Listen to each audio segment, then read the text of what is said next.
welcome to Flat Earth Debate, Uncut and After Show. I'm your host Nathan Oakley, and if you are new to this channel, or you've not done so already, then be sure to subscribe, hit the bell notification icon and join button to become a Nathan Oakley 1980 channel member and keep up to date with the Flat Earth Debate. If you would like to support the channel, there is a super chat that runs alongside each of these shows while they premiere, and there's also a PayPal, Patreon and crypto link in the info box below the video. Also below this video you can get £50 for swapping your UK electricity supplier to Octopus Energy. Speaking of Patrons, I'm going to do a quick shout out to all of you who do support me on Patreon. So, a massive shout out of thanks and appreciation to Maximum Gravy, Austin Whitsitt, John Kays, DL Hill, Julian Jeremiah, Michael Kahn, Patrick Gunnels, Banter, Will Brax, Mel B. Styles, Troy Shuker, Bose Nail, Samson, Maris, Airy Blade, Mobile Max 777, Neo the One, Lost Cat FE, Rob W, Open Minded, Reese Pound, Del West Watson, Mike, Dick Earth Skeptic, Maria Nealand, Unbelievable Productions, Blue Ridge Ranger, The Real Gabster, Liam Nedrick Jr., Abraham Mohammed, Naibai, Adrian Quintana, Skeptic936, Life is Short, Fireball X, TheFlatEarthChannel.com, Texas Mike, Edwin Johnson, and David Wayne Foster. So another massive thank you to all of you for supporting me on Patreon. Now I will hand over to whoever is in Discord and Google so you can enjoy their conversation while I set up for today's live show. 8. He didn't even say he was having a show yet. Right. Yeah, as a He still punishment, might you not have to donate €5 to my PayPal now. That's so. Because you're late. Just kidding. Nobody watching this knows I'm late. That's true. Unless everybody in chat says that. And I speak up about it during the live show. Right. Anyway, I'll see you. Okay, I'll see you in the panel. see you in there. Hello, 10th. Hello, John. Oh, Elijah. Hello. Morning. Morning. I'll let a few more people in before I go live.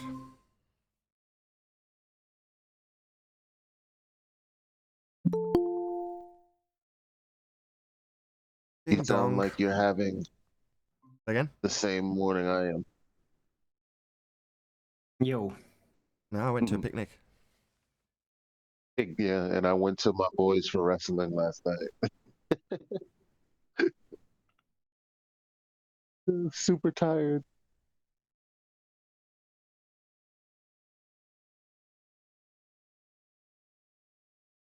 I was going off in Discord a little earlier about the radius value.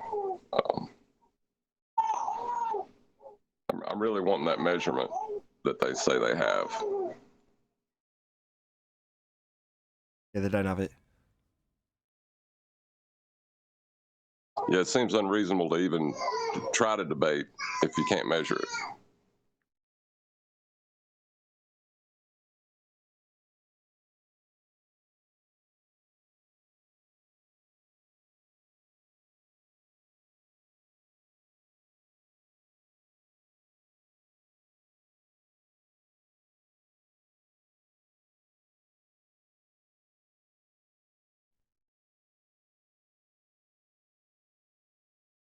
What are you talking about? You went to the movie theater. Watch the wrestling game. In between then, at some point, I ended up in Gym Pandas.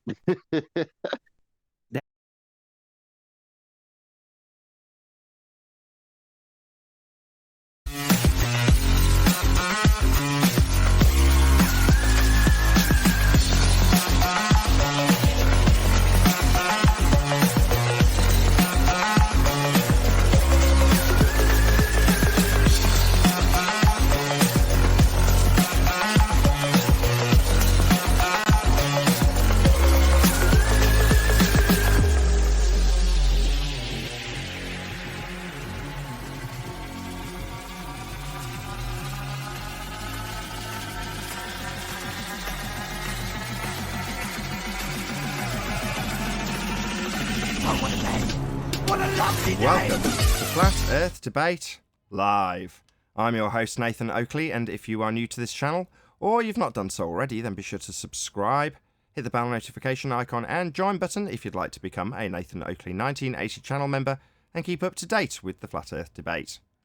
If you would like to support the channel, there is a super chat that runs alongside each of these shows while they are live, and there's also a PayPal, Patreon and crypto link in the info box below this video.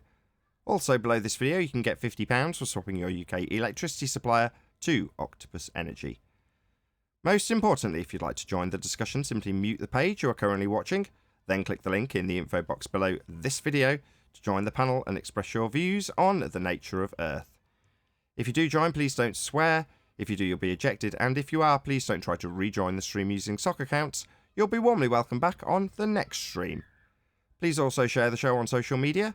Sharing the show obviously increases the live audience, but this in turn increases the chances of a more diverse panel. So please share the show on Facebook and Twitter. One last time, if you're new to the channel or you've not done so already, then be sure to subscribe, hit the bell notification icon and join button to keep up to date with the Flat Earth debate. Now we are joined by John, 10th Man, Neil, Eli, Arwin, and a whole bunch of people in Discord. So welcome one and all. Good Hello, morning. hello. Good morning. Hello. Good afternoon. Good afternoon. Hello, good How are morning, good afternoon, wherever you may be. Good to have you all. Hello, hello. Any evidence of a physical geometric sphere edge horizon formerly known as Earth curvature? Nope. Gonna need off Can't that. measure it. Gonna need half of that. Can't measure it. It's, I overheard half a If you can't conversation measure about it, you it's not still real. wanting to acquire that, John. yeah, like you should be able to measure this physical thing they're claiming. If you can't measure it, it's not real. Well, you could measure it, it's just not a sphere. No, you can't. Measure a arbitrary radius of what, Arwin? Oh, a radius, right. No. No, but you can measure the Earth, you can still measure what's out there, right? It's just, as soon as you try to measure it as if it were a sphere, that's when you run into problems. Geometric problems, black swan problems. What about the geometric considerations they talk about? Well, if you want to consider that you have a sphere geometry beneath your feet, then that's perfectly within your rights to do so. Nah. Yeah. Far be it for me to tell you that you're not allowed to reify the ground beneath your feet into a curved Earth. You can if you want to. It doesn't mean it is, but you can if you want to. I mean, you can imagine the world as a roast chicken if you choose to. Right. Brian said something the other day when he was talking about putting a protractor on a basketball, and it's just like, I mean, what is it going to take for people to realize that it's an impossibility to be on a spinning water ball and have cities and buildings and bridges and all these things that we build on and live in? Willingness is what it requires. And until then, the economy for geometric considerations is pretty high because there's plenty of supply and there's plenty of demand for it. Well, it's the religious Thanks to faith of the Hollywood. time, isn't it? This is our current religious belief. The one world religion is heliocentrism. So the $53 million a day NASA gets is just a tithing. Basically, yeah, you could call it a tiding. That was a good one, John. Guys. Yeah. That's what you do. You give tithes to your priests. Well, the priests of your religion, the current sky religion, is heliocentrism. That is the current sky religion. So give generously via your tax dollars and pounds and rupees or whatever else you've got as your currency, euros. Nobody wants the Australian dollars. Only joking. Right. So they definitely fill up the supply part for the geometric consideration economy. Right? The supply part is definitely filled. Supply What as do you in... think the average salary is of an astronaut? I don't know. Why? I'm just, in the movies, when they're depicted in the movies, it's like they're real successful. They got a lot of money. I'm just wondering what their salary is. What, are you thinking of applying or what? Need the hours as well? Holidays, maybe? No, but they're highly educated to be an astronaut. No, can't be a dummy. No, they just need to lie real well. I don't know what the criteria is. We're not privy to that information. We just know what the end result is, right? So there might be a whole rigmarole that you've got to go through in terms of their way of brainwashing you into not realising that you're lying through your back teeth. I mean, I've heard that postulated by people before, and you're like, well, maybe. I don't know. Maybe they are MK Ultra'd or brainwashed in the more figurative, more literal than figurative way. You just don't know. What I do know is they're lying through their back teeth. There is no sky vacuum. Any evidence that you can have gas pressure without a container?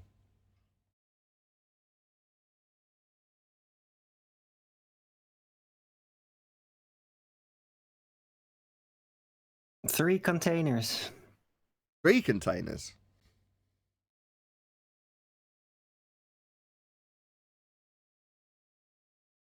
Yeah. Try again, maybe. Any evidence Does you what? have gas pressure without a container, let alone 3? Well, what if you consider one container getting rid of the other container? So, like, you got a container on both sides. You can go ahead and mark that off and just say no container. So a bit like if you break someone's leg running over them accidentally with your car, and you just go, it's all right.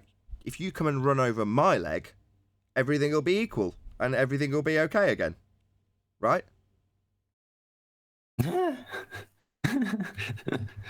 Exactly.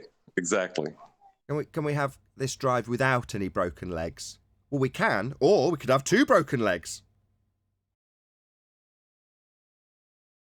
Yeah, without a container means without any broken legs. Not 2 broken legs cancelling out. That doesn't work. 2 containers doesn't make no container. There's only one way to think you can do that, and it is by assuming you're not in a container despite knowledge of natural law. Michio Kaku quote from Jules Lutz says, in cosmology, we are off by a factor of 10 to the 120th. This is the largest mismatch between theory and experiment in the history of science. Michio Kaku. Thank you very much for the super chat. Classic. Well, they never hide the fact that they tell us every day that they're lying.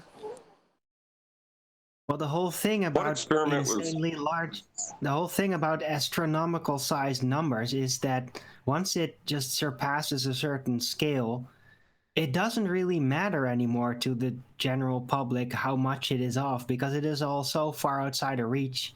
Like, 1 infinity or 2 infinity, it doesn't really matter anymore, right? Can't have 1 infinity, it's just infinity. I know. What experiment was Michio Kaku talking about? He didn't actually specifically say that. He just alluded to it to make it sound like that they've got experimental data and this mathematics disagrees with the experimental data. You know, makes it seem like, wow, isn't that salacious? Wow, off by that much, eh? Off compared to the experiment, eh? That then just useful to brainwash you into belief that they've actually got some sort of scientific experiment. I mean, I assume that Jules has been watching Jeranism because he's recently been putting out a whole bunch of stuff about this. One video specifically with quotes, including that quote from Michio Kaku and Richard Feynman. If it disagrees with the experiment, it's wrong. Like, yeah. What experiment have you got? Let's have a look what we're agreeing with first. And everything they have would be to say that it's in a disagreement with the experiment because there is no experiment. What's it to be in agreement with if there isn't anything?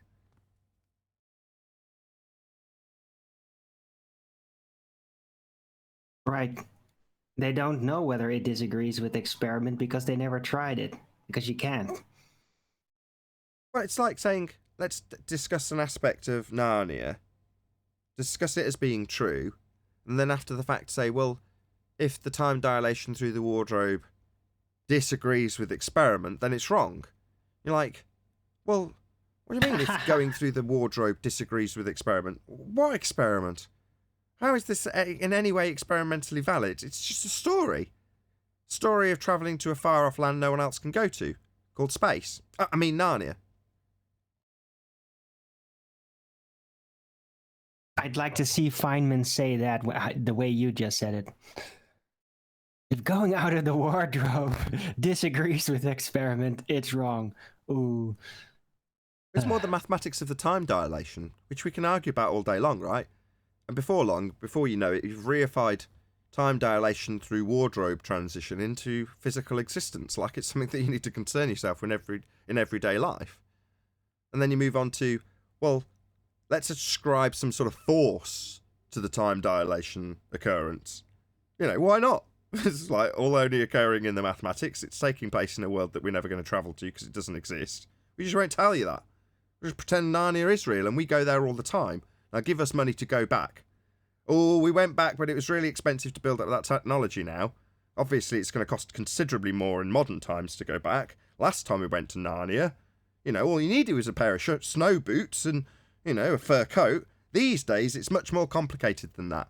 You need a lot more than just a fur coat. You need fully tested suits. Well, there's this movie called Deja Vu, and that's what they do. But they explain how Einstein's theory of bending space-time and all of that nonsense with a little piece of paper, how they fold it in half and you can go right through, and they make it seem so easy that you could just time travel.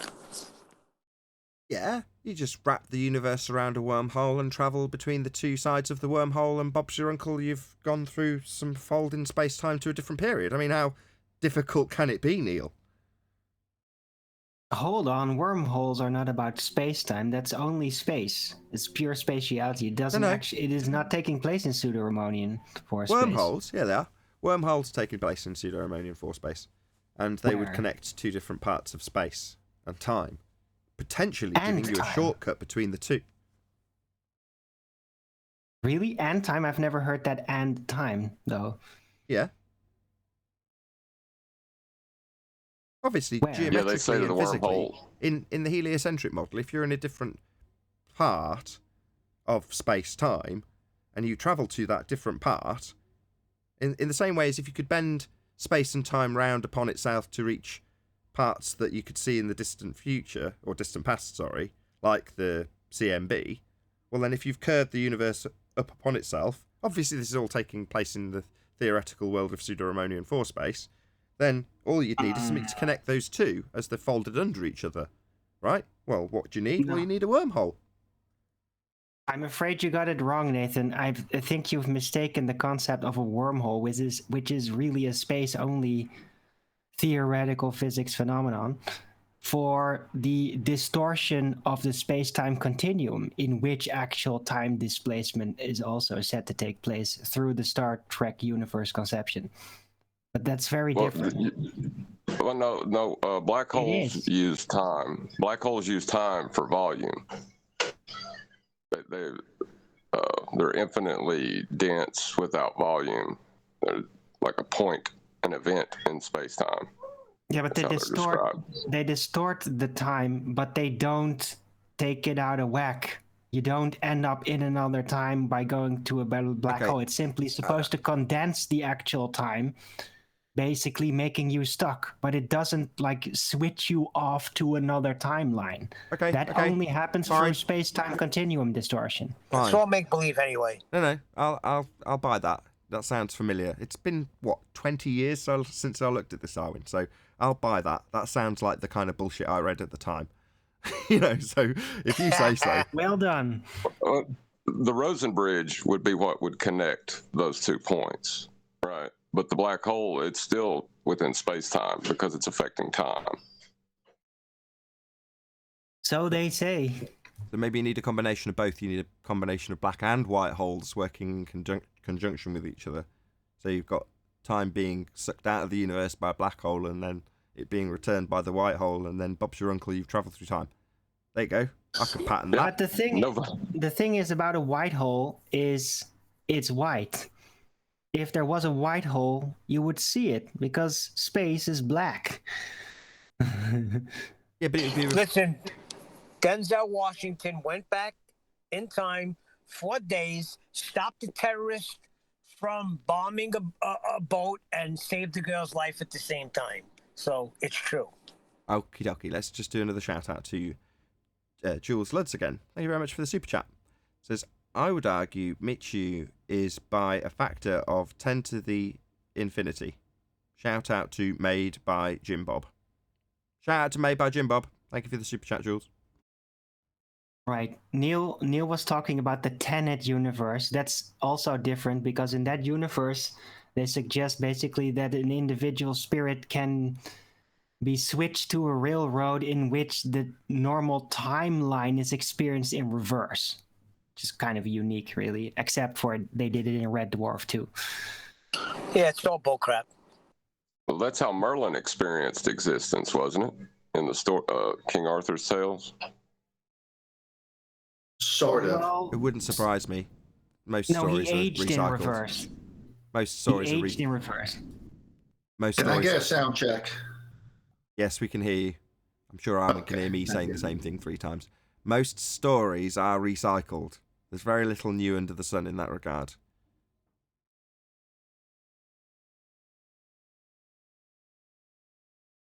Now there's silence, of course.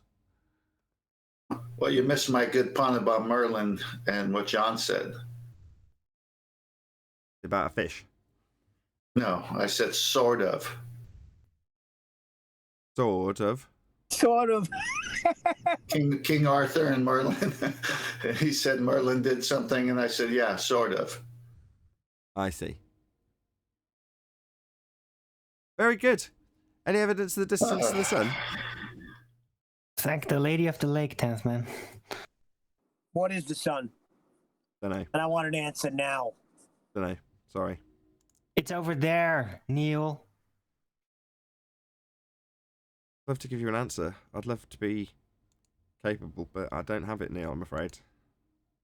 Well, then I'm just gonna have to believe what they tell me. Then it's a ball of hydrogen, right? Something No. like that. No, it's just 3 times the distance of a rainbow. That's it. You're gonna have to do it with that. Any scientific evidence of gravity?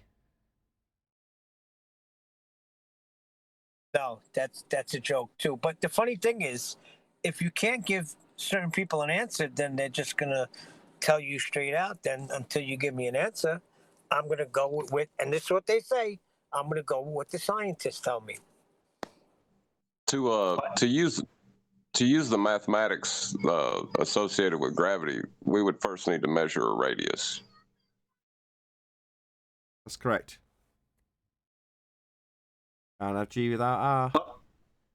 But if gravity wasn't real, then why do the special trajectory calculating computers have to calculate carefully the pathway for a ship to go to light speed through, or they would crash, right?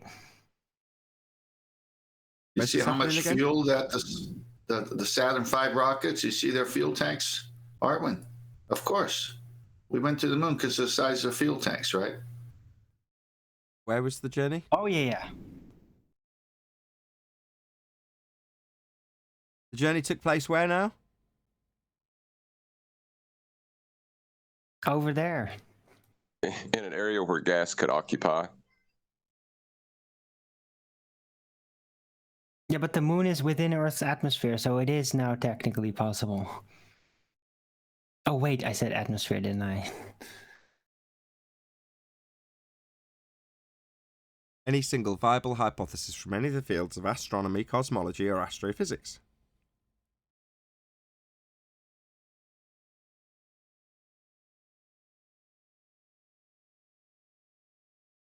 How much were they off again? 10 to the minus 120th or something like that. Scroll up to that super chat again.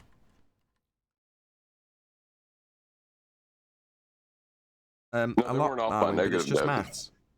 10 to the 120th. Yep. A lot. Well, if you're that far off, then how are you going to do an experiment? What, in maths? What's the phenomena? Light you see in the distance, and based on presuppositions of the Earth being a globe, having a certain radius, that everything does have a certain distance in relation to it? Call that a phenomena? No. uh, And wouldn't a single zero being added to a number, taking 1 to 10, would make it inaccurate? And thereby, if they can add 120 zeros, and they think that going from 1 to 1 followed by 120 is still acceptable, I Well, can't even you'd wrap my head say- around it. At some point, if you're going to be that far off with theorizing about distances in this presumed galaxy, like, why wouldn't they just actually measure a distance somewhere and finally get rid of these misunderstood sized up distances? Like, why don't they just measure it and get it on with? Because the only measurements we Ballers have are- are flat. No, because it doesn't actually exist out there. There's nothing to measure. It's all just lights with no actual position, no actual distance, just angular relations, and that's it. The ballers have been claiming that they bounced radio signals off the sun and thereby have measured distance to sun. Yeah, they also claim it's a black body, don't they? How? Did anybody explain Well, how that mechanically worked? It I can didn't. post Anybody something, at but all? just in Discord. Didn't. Can't get a radar bounce off a black body. That's what they claim it is. They have the unique ability of measuring things they never could see.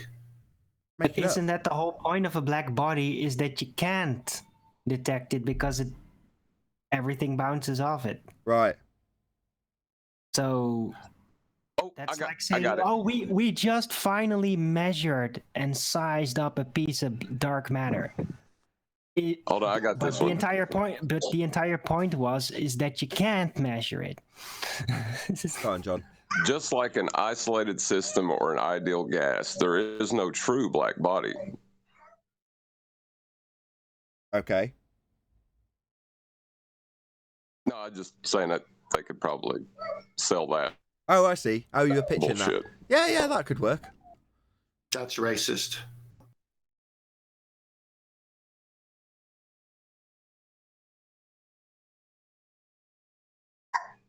That Like- self-identified black body. Don't oppress the sun. If it wants to identify as a black body, it can. Whoa.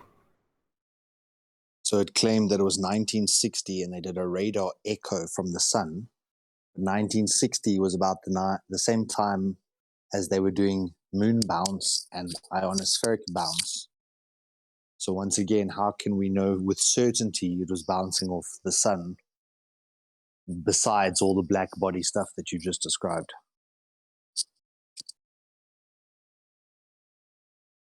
Quick shout out again to Jules Lutz, who says in a massive 159.99 super chat, in empirical science, we require an experiment, hypothesis, independent variable, dependent variable, null and controlled systematic variation of the independent variable to determine causal representation of the hypothesis.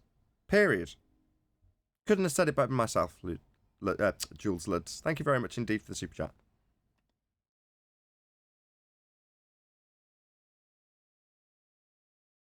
What did we cover? Any evidence of a self-perpetuating molten iron core at the centre of a presupposed spherical Earth? You missed a super chat before that. Did I? Yep. Oh, yeah, so I did. 10th man's puns are like space. Out of this world, says Al Junkie. Thank you very much for the super chat also. That would be a universally accepted truth. Universal law of 10th man puns. Thank you He's very gonna much. start a pandemic. Pandemic, love it. Did we cover it all? Is that all housekeeping? Yeah, but hold on. Now we But go. Armin took a jab at me. Do I get a chance to respond? Oh, here we go. That was a good But you're one. already resistant, so. Okay, enough puns. Right, I'm going to do a couple of shout-outs. So, from the chat, somebody says that Rob Skeever's ill. Did anybody know that? If you are, get well soon, Rob. Hope you're okay. Dude, everybody's spamming it all over the chats. Rob is sick. Say again? Yeah. Apparently, he went to a conference. It was a little heavy, and then he got sick afterward. Kind of like the time that I went to the Amsterdam conference, and then right after, even predicted beforehand, like, I'm going to get sick, because it's just very tense and exciting. And so he probably, got sick. Was tippy your seat stuff. It was for me. Okay. Meeting all these flat earthers face to face for the very first time, you know? A couple of other shout outs. Because over the weekend, I found out that there is not just one, get this, 2 apps that allow you to press the flesh as a flat earther. Now, I was unaware of either of them, and there's been a bit of a, let's just say, friendly competitive banter between the two, because they're obviously competitors. So one's obviously trying to gather as many people into their app as the other, but I think it's absolutely fantastic. Go from nothing like this to having, admittedly one of them's incorporated into another app. By the same token, it's still part of the app. So I'm going to shout out both of them. So there's the Flat Earth People Finder, which is completely free. So it's several thousand users strong already. And it's a completely free application. So go and download it today. Check it out. Flat Earth People Finder. As far as I'm aware, it's available on Android and iOS for free. So at the very least, you can download that and see it in your local area. Very, very cool app. Also, DITRH has his sort of all-encompassing app. It does quite a few different things. And it's called the Sun, Moon... Oh, sorry, I'll start that again. Flat Earth, Sun, Moon and Zodiac Clock app. Bit of a mouthful. But over the last few days, they have also launched a similar application. So part of that particular app is now, you can go into it, click on it, I did this, and see who's around your local area. I was absolutely shocked how many people were on there. Like, local. It's like, wow, there's people around me that have obviously gone to the extent of paying, I think it was £2.50, not a great deal of money, to download the Flat Earth, Sun, Moon and Zodiac Clock app. So yeah, check it out. There's two really cool apps that have just emerged out of nowhere in the last few days. Well, not in the last few days. I've been made aware of them in the last few days. I'm sure they've been in development for a very long period of time and gathering up their audience. But as a direct result of I'm not going to mention who, but one of the two moaning about the other one, I came across them. So I'll just say this: there's no such thing as bad publicity, because if it wasn't for that little, "Oi, I've got that app, what are you doing with my app? I developed that app," sort of thing that was going on. But it's like, from an outside point of view, you're like, yeah, that might be annoying, but if you're going to set up a new chip shop, new restaurant, where's the best place to set it up? Next door to the one that already exists with a customer base. That's where. That's something that will drive more people to the chip shop. I've seen it happen, actually, but aside from chip shop examples, that's what you've got to do. You don't set it up in somewhere that's got absolutely no customer or business for chips. You set it where people know to go for chips. That makes sense. So both competition breeds success, and this is no different. So the fact that there are two now technically competing apps out there trying to bring people together, I think that is something to be celebrated. I think it's absolutely glorious, and my hat is off to both of those people for making those apps. So shout out to both of you. The YouTuber, just one more thing before I round this out.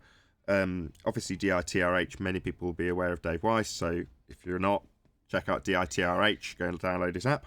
But also, Flathead Politics, who is the app developer for Flat Earth People Finder.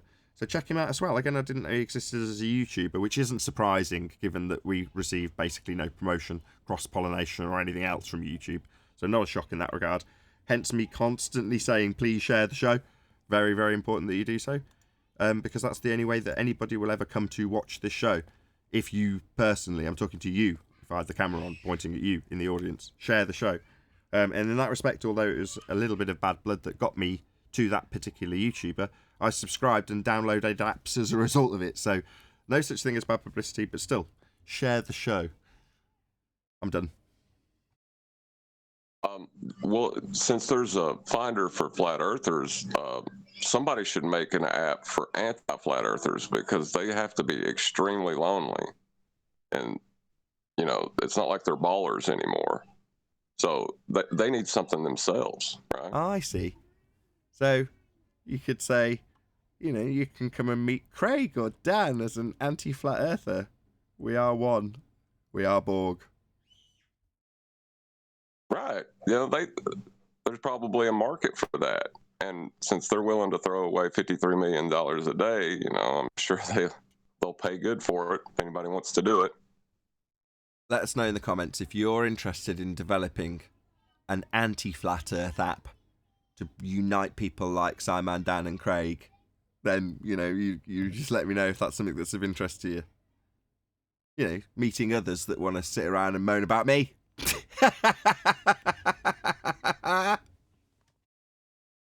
Shout out to Retro Bill. He says, just wondering who is responsible for making 2021 the year of the sextant. Massive kudos to that ace bloke. I think that was Eli, was it not? I think it was the Black Swan. No, I'm pretty sure it was Eli. 10th being humble over there. It was the Black Swan. 10th man dubbed this the year of the sextant very early into 2021. And he made a point of saying it early in 2021. 2020 was the year of the Black Swan. 2021 will be the year of the sextant. The sextant demolishes the sphere and proves it's flat. And he's right. So 10th man was that man, Retro Bill. Thank you very much indeed for the super chat. Inspired by What have I done? What was that? Who was that? Eli, I was just using Eli. you as a joke. It was asked who Okay. dubbed it the year of the sextant, and I said it was you. How rude. I would say that Did 10th ever? tangent lines, and that they have to be horizontal lines, straight lines. Got people thinking about the whole sextant. So I'd give you credit, Nathan. Apparently, Did Jules 10th man Lutz, ever? sorry, just 1 sec, says, I got kicked out of a flat earth chat for asking if the lockdowns are pushing you over the edge. Laughy face. I don't know if that's true or sarcastic, but I really appreciate the super chat. Thank you very much indeed. You've been uber generous today, Jules Lutz. Don't know if you had a big windfall, but I'm very grateful for all the support. Thank you very much. Did 10th man ever consolidate all of his sextant presentations into one, or is it still kind of just a lot of information? I've got it all condensed in one slide I just sent to Nathan in Master B. So Nathan, if you want to show the one slide. One slide? You joking? Yeah, it's in one slide. One slide. It's really Please easy. post in Discord.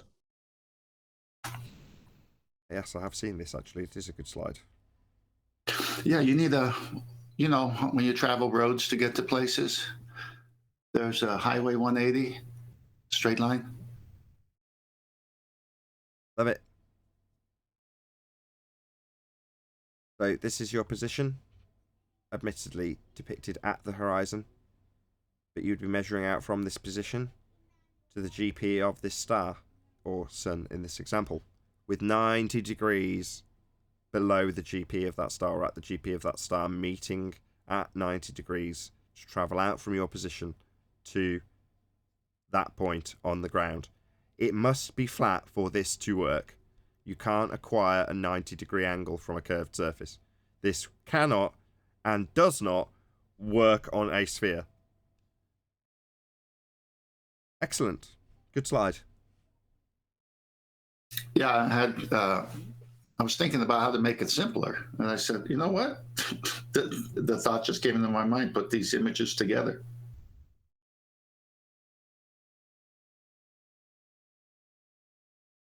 Cool. I wonder if anybody will download the Sun, Moon, and Zodiac Clock app, or the Flat Earth Friend Finder app, or Flat Earth People Finder, I should say, to give it its correct app name. Nice. Did someone in Master B post this in Discord? The picture of the protractor. The summary photo of tents. S'il sent qu'il était pareil, il me le dira. Au goût, à l'odeur. Oh, okay, I won't take you off mute. Aquila. Got your mic wide open. About to pop you on server mute. See if this person's paying the slightest bit of attention. Hello? Hello? Yeah. Hello. Hello. Hi there. Good to have you. Yeah, I'm just coming to the stream for listening to you. I'm from France, so my English is not the best, but I like your work, and I want to thank you just for all your stuff you're doing there. So thank you, and I just listen, guys. Oh, it's an absolute pleasure. Thank you very much. Hello, Adam, by the way. Thank you. Afternoon, everyone. Sorry for my tardiness. Running a bit late today. Yeah, me too. Too lovely a day here. It's gorgeous. Yeah, I went out to a picnic. It was lovely. Well, summer's back. I say that. It wasn't lovely because I went to Coventry, which is a shithole. Oh, it is. You've been very generous today, Nathan. Generous to who? Coventry, frankly, that's more than a kind description of Coventry. Yeah. We were trying to find a car park around the Memorial Park, and they'd closed all major car parks around it and all ancillary car parks around it. So essentially, there's a park surrounded by main roads that you can't park anywhere near. Literally. But there we go. That was the fun that was travelling to Coventry today. We eventually got there.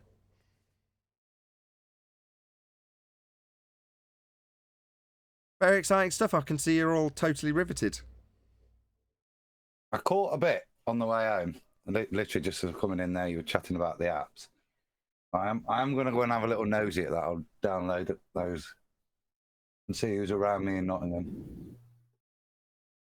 Hey, Nathan, I provided the one picture that describes the globe model in Master B to contrast with the one I put in.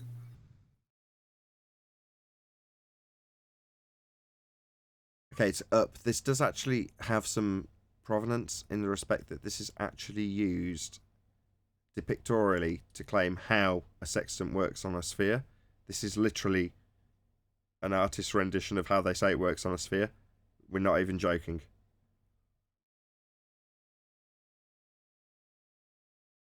I don't know who came up with this, but it's a bloody embarrassment, this one. I really like it, though. Someone defending a sphere actually made this, like, seriously? Yeah, to explain triangulation on a sphere. Yes, this is one of the diagrams used to explain triangulation on a sphere. That's correct. That has to be the dumbest thing I've ever seen in my life. Yeah, triangulation on a sphere is a dumb thing to assert, because it's impossible. Here's why, but this is what they used to show how it was possible, believe it or not.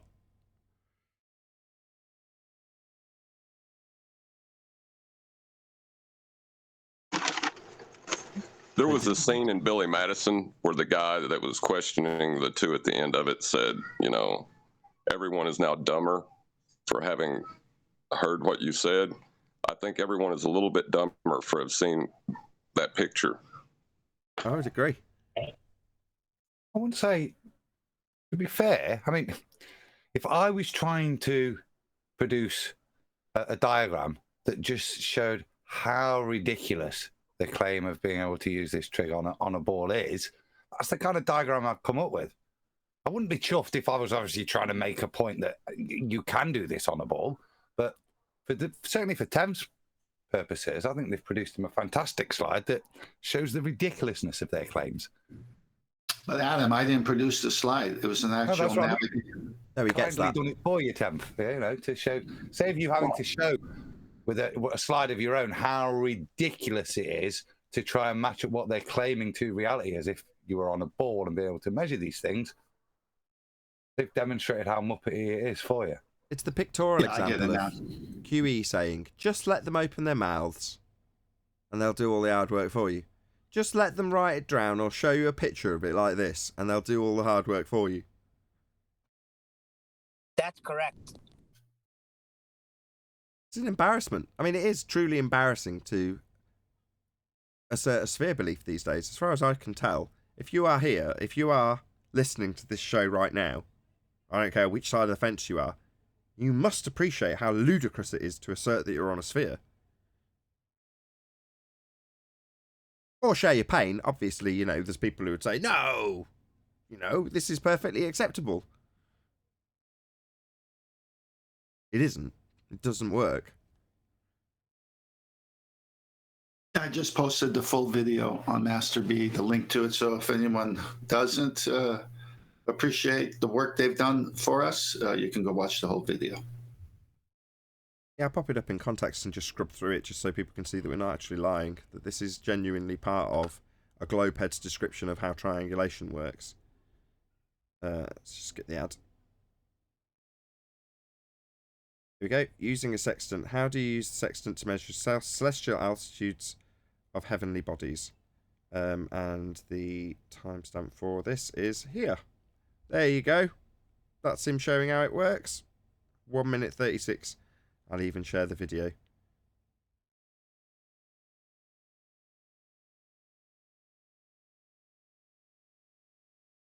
It's in the chat if you want to check it out. If you want to let him know that his video helped you convert to flat earth, that would be equally great. Don't troll him or her. Steering mariners. Very good. Well, he's not alone. They all say this. He just happened to put a nice image on it because they're all saying this. They have that local horizon of theirs. They have that local tangent plane. They carry their flat earth wherever they need to get it right, and then they dispose of it when they go back to their religion of heliocentrism. I know they're all saying it, Tim, but and often when they say it confidently, quickly, with lots of maths thrown in there, you kind of miss the point of what their claim is. But kindly, because they've done that picture, you can't miss the point of what they're claiming the maths they're doing is. And that picture just demonstrates that none of it has got anything to do with the maths they're about to claim or use. The picture demonstrates in defiance of the maths they're stating. And why is it, Adam, that so-called smart people can't see the obvious contradiction? My dad always used to say to me, he says, you got tons of brains, lad, but no common sense. That's often the case with the academic, isn't it? So when you're force-fed indoctrination and you're just parroting things that you've learned through school and you've never been critical to understand why they say something is that the outcome then? You just put up a picture and say, see, there it is, but you have no common sense?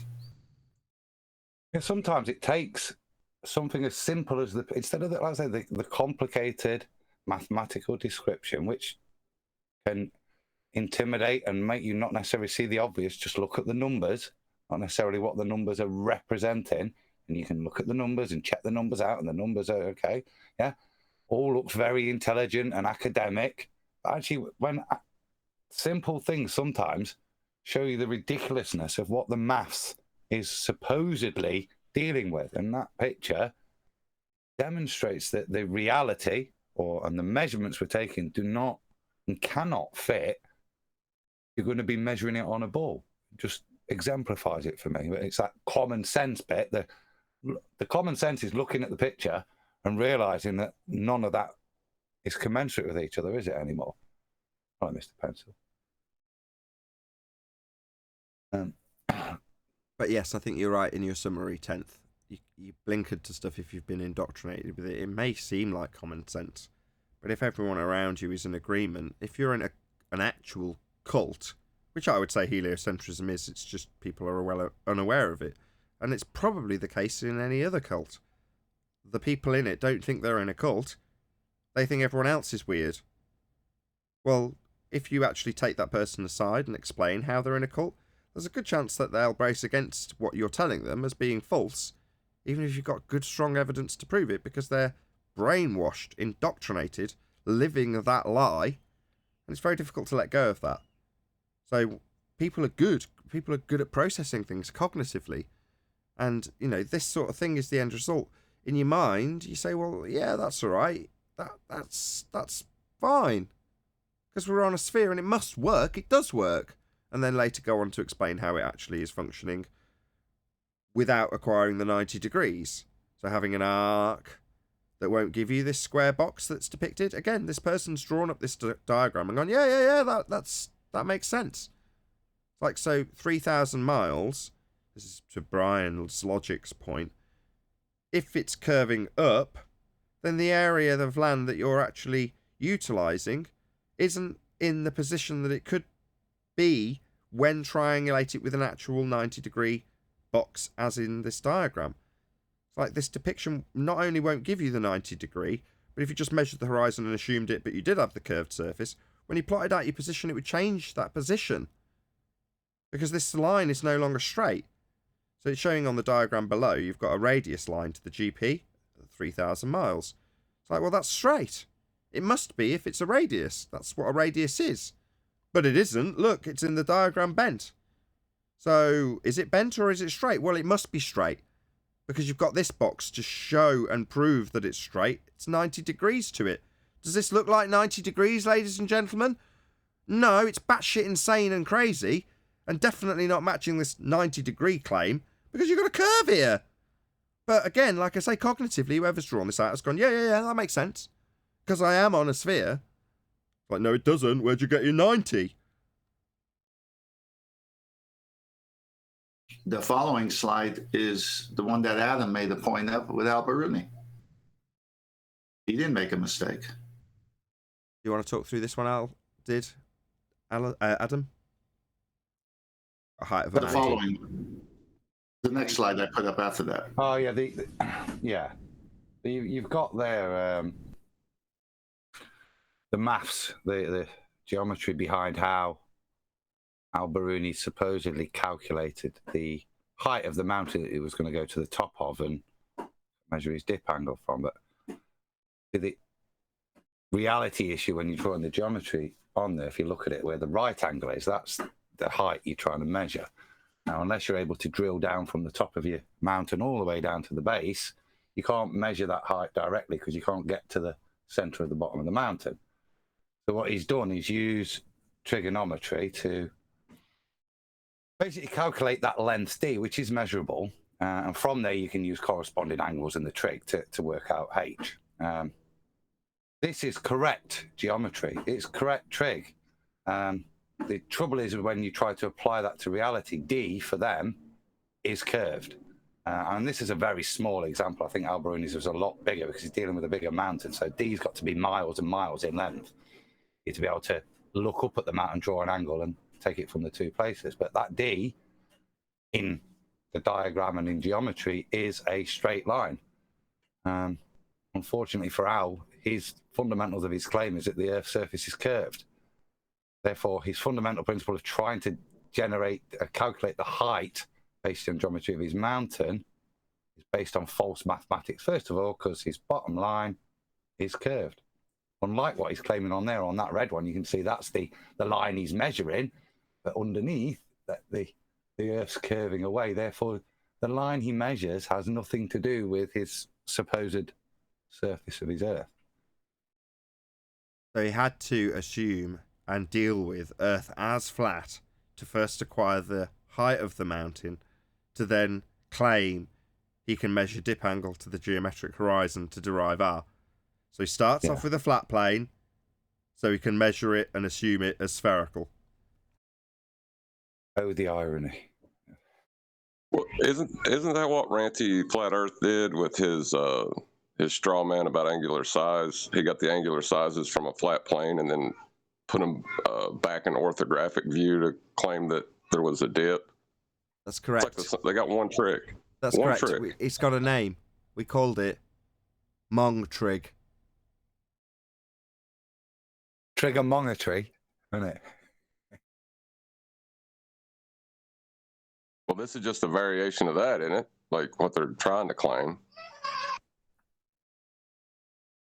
Well, theirs is a little bit more peaky, isn't it? I don't think when I look at Alberuni, he's intentionally trying to deceive. He's just got, it's paradoxical, isn't it? Again, yeah? He's got no other choice than to take it as flat. Otherwise, he's got nowhere to start. He's got nowhere. He has to make that assumption first, even though he knows it's wrong, because if he doesn't, he'd need R in the first place to work out the rate of curve to give that distance any rate of curve. So he can measure it in real world, but unless he's already got R, he can't figure out how much it curves to adjust his angle for in the first place to calculate what his rate of curve is. Yeah, it's paradoxical before he's even begun because he has to get the height off a flat plane. Earth's flat. Alberuni knew it when he measured the height of the mountain. The fact that he then went up the mountain and went on to presuppose that the horizon was a physical geometric sphere edge that he could measure a dip to doesn't alter the fact that the first measurement he took was on a flat plane.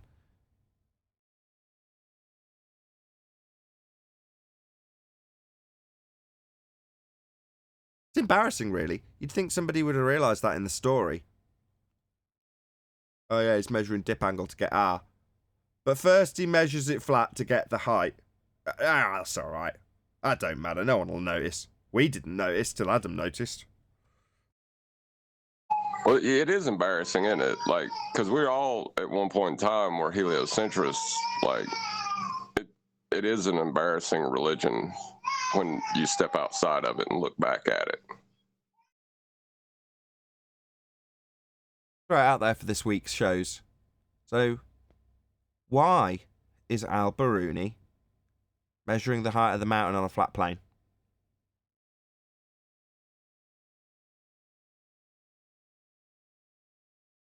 I doubt there's anybody in Discord with an answer to that right now, but I'm going to throw it out there.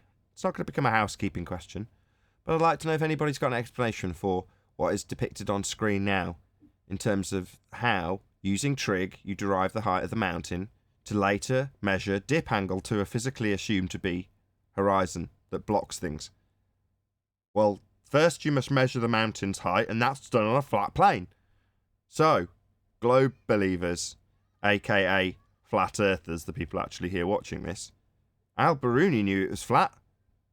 It must have been for him to get the height of the mountain. What's your explanation? What have you got to say for this? It's embarrassing, right? It's flat. It is flat. I'm watching the chat go by. You're here now, anti-flat earthers in the chat. There's several of you. What's going on? Alberuni's measuring Earth as flat to get the height of the mountain. Fact. So Alberuni knows it's flat. That's how he makes the starting point of his measurements to make your sphere assumption that you all lean on. Yeah, he might have made the sphere assumption, but he started his maths flat, didn't he? So who's going to comment on this? Has anybody got anything to say about this? Alberuni's measuring the Earth flat. That's a fact. They're not going to touch that with a 10-foot pole.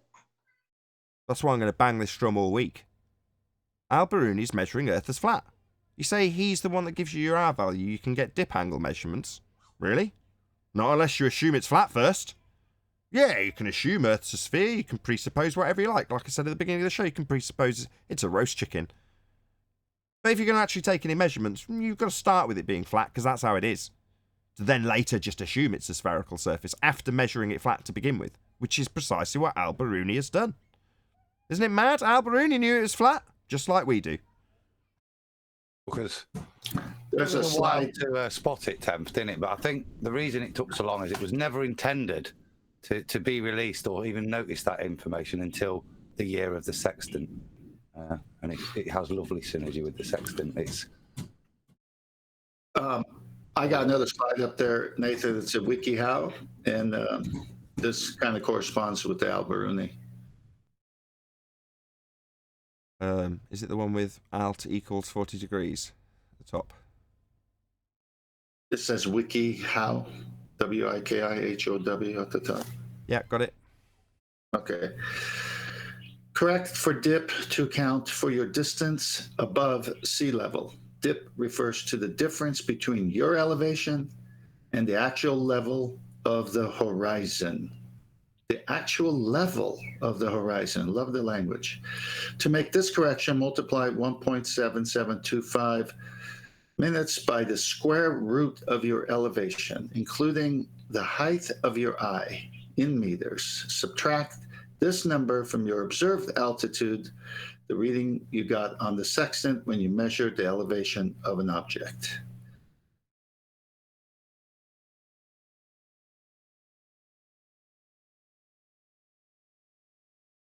Very good. And if you continue on the slideshow, hey, you see S1 and then below S1, 2, and 3. Yep. Yeah, well, if you read this, from this, a navigator knows he is on a specific circle along the plane of the surface of Earth, of radius r, known as the line of position, LOP. He does not know his direction from this point. However, by examining a second star, a second radius can be deduced. The navigator now knows he is at one of the points where both of the circular functions meet. In the case that there is only one real route, he knows his position, although this is only possible if the radii are parallel. Look at those 3-star sightings with 3 different circle of equal altitudes, covering thousands of miles. And where they all cross is the fix. And see the 90-degree symbol there, the box. That box kills the globe Earth. And that box is needed for navigation over the oceans of thousands of miles, a flat. Or you can't put that box there. There's your right angle. There's your triangulation. Next slide. Okay. But you ballers are going to get fooled by this because you're saying, oh, okay, that circle of equal altitude with the box, that makes everything flat. See, there it is on the globe. See, 3,000 miles of curved denoted by a box. Something should go off in your brain. This slide is not real. The distances are real. The flat level surface it needs is real. But your brain is asleep. Wake up, ballers. It's the year of the sextant. Perfect. I think that's probably going to be my opportunity to ask anybody who is watching this on either Nathan Oakley 1980 or Nathan Oakley Premiering streams to stay tuned, as there will be an after show to follow. Unfortunately, if you are watching this live, this is where we bid you farewell. So a huge, massive, enormous thank you to all of you who smashed the super chat, liked, commented, shared, subscribed, and all that good stuff. Massive shout out to Unitoxphone, who smashed the super chat just as I started doing this outro. I've been Nathan Oakley. Stay tuned if you're watching on a premiering stream, and I will see you all in the next video.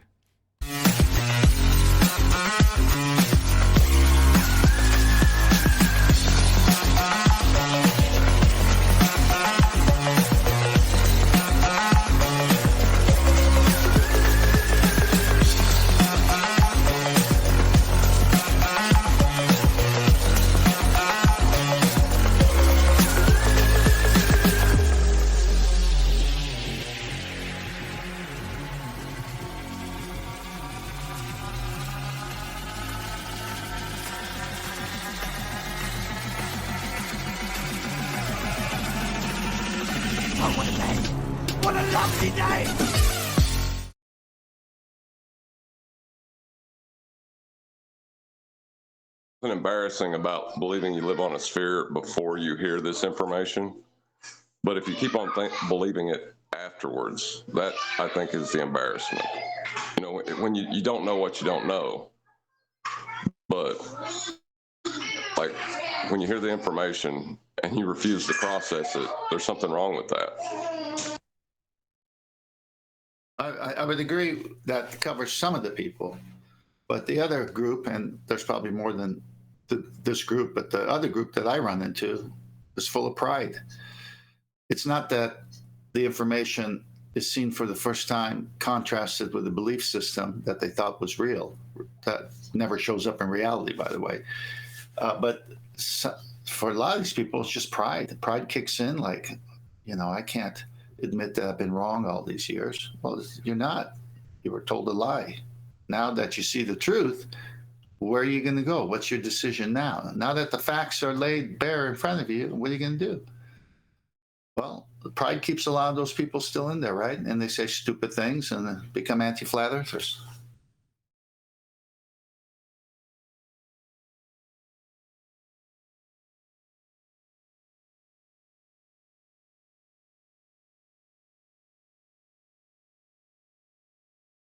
Bit of an odd pace to today's live show, without there being a pre-show warm-up.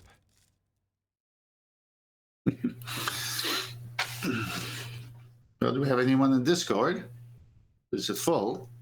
Yeah. Nice and full. All right. Well, is there any ballers in Discord? Or anti-flat earthers in Discord? Ballers, come out to play, eh? Not that, I just want a specific answer. Al-Biruni had to measure Earth as flat before he assumed it was a sphere. So, has anybody got any response to that? I'll give a response from our side. It is reported Al-Biruni used an astrolabe. The astrolabe is predecessor of the sextant. Both those instruments can't measure curve. Both those instruments force a measurement of flat. So that's why it's impossible, because it's an angle measurement device.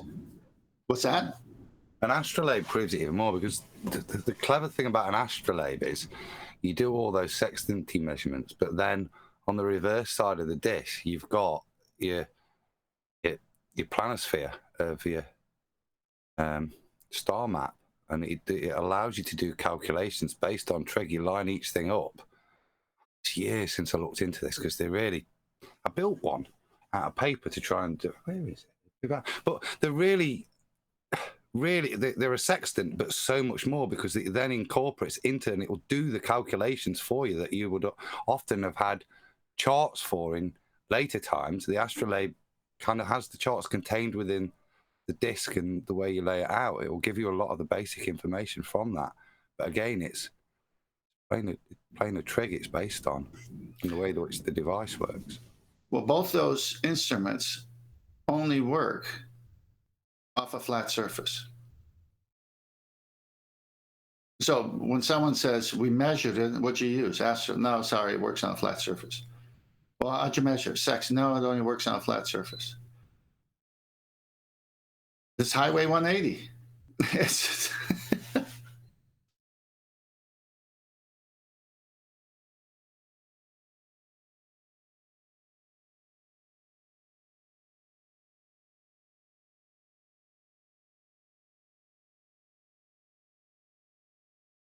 Take that as a no. Nobody's going to comment on Al-Biruni then.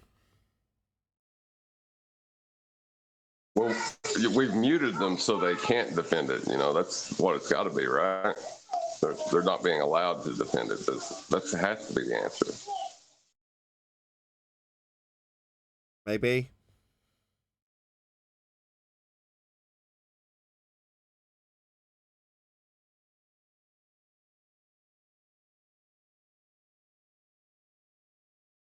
I'm just surprised there's no reaction to it, right?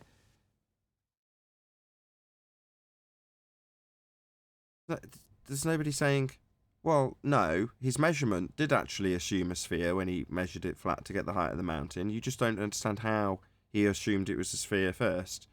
Let me explain it to you.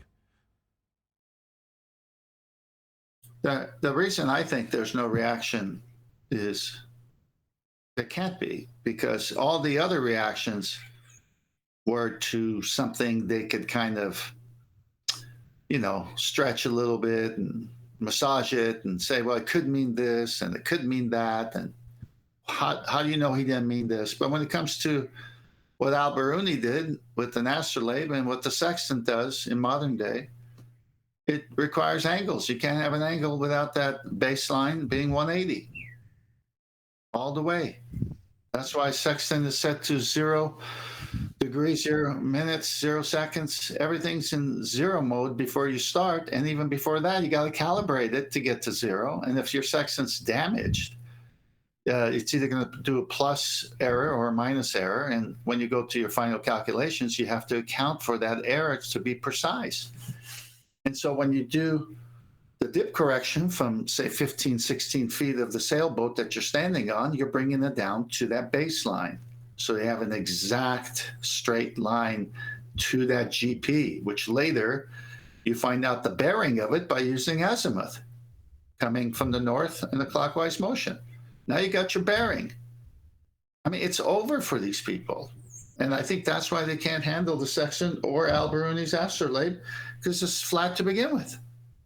And the tool can only work on flat.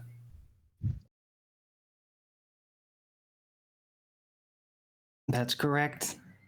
Although I have to say that before, let's say 5 years ago, the sextant wouldn't have been too much of a problem, because in general, flat earthers didn't really know what they had with it, right? Now that you've figured it out to the detail with the angles, exactly how it mechanically works, now it's a problem.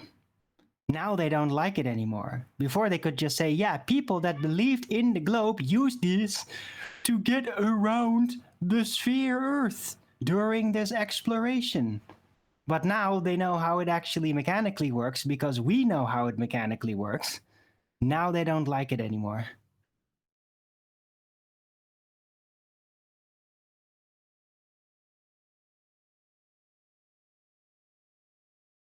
Hello? Called the show Al-Biruni Knows It's Flat.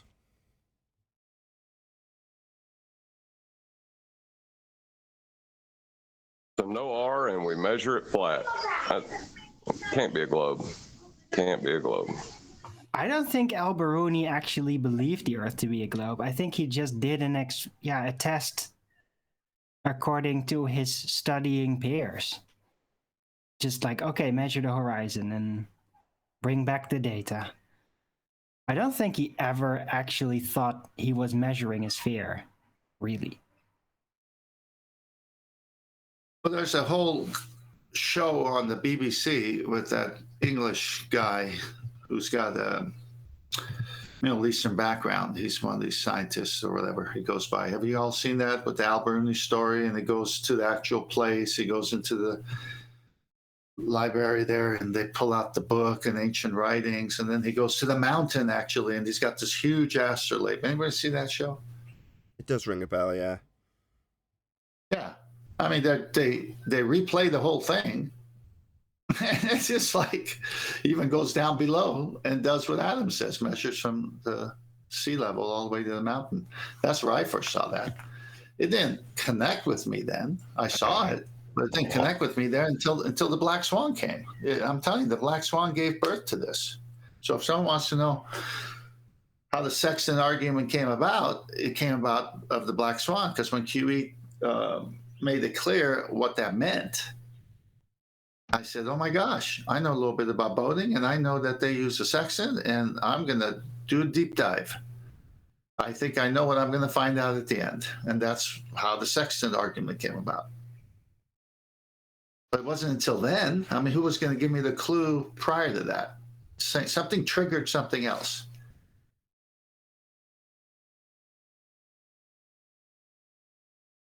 Can you tell us? Well, that's a summary statement. It was when I was talking to QE, the horizon, like we always were talking about why a few feet of a boat is, missing. And they said Earth curve. And we were always talking about objects. that would have disappearance from the bottom up. And we knew it was optical. We knew it was perspective. But when the black swan came out, the horizon is their Earth curve. You have to judge everything to that. That's where it starts for them. So anything missing prior to the horizon, which they don't have, except optically, but the horizon and the R can be no more than 1.22 times the observer's height, as we know the modus tollens says. So it's like, okay, so now we have a physical location at different observer heights where the curve must start, but it could be no further than. Well, that just woke everybody up. Forget looking at things in front of the horizon. Where's the horizon? Is the horizon past the geometric limitations of a radius of 3959? That's what got the whole ball rolling right there. It's what got the ball flat, you mean? Good one.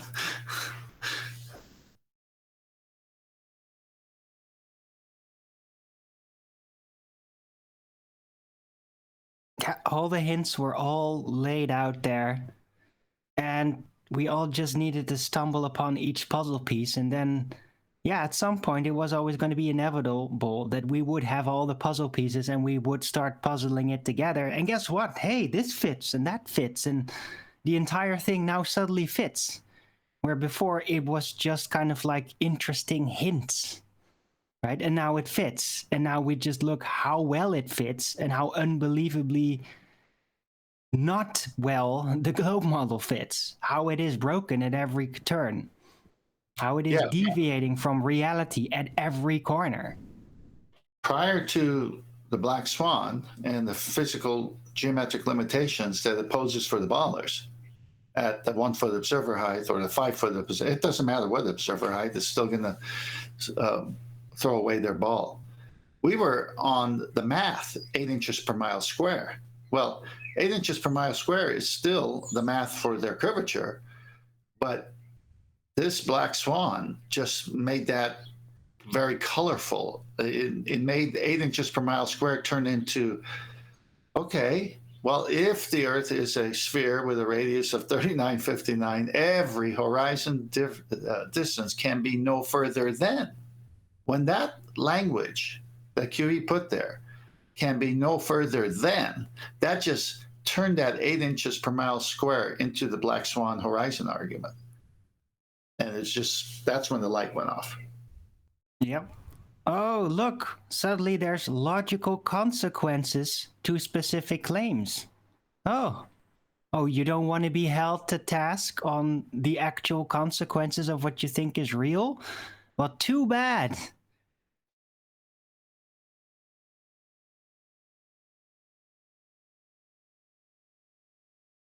Because we will.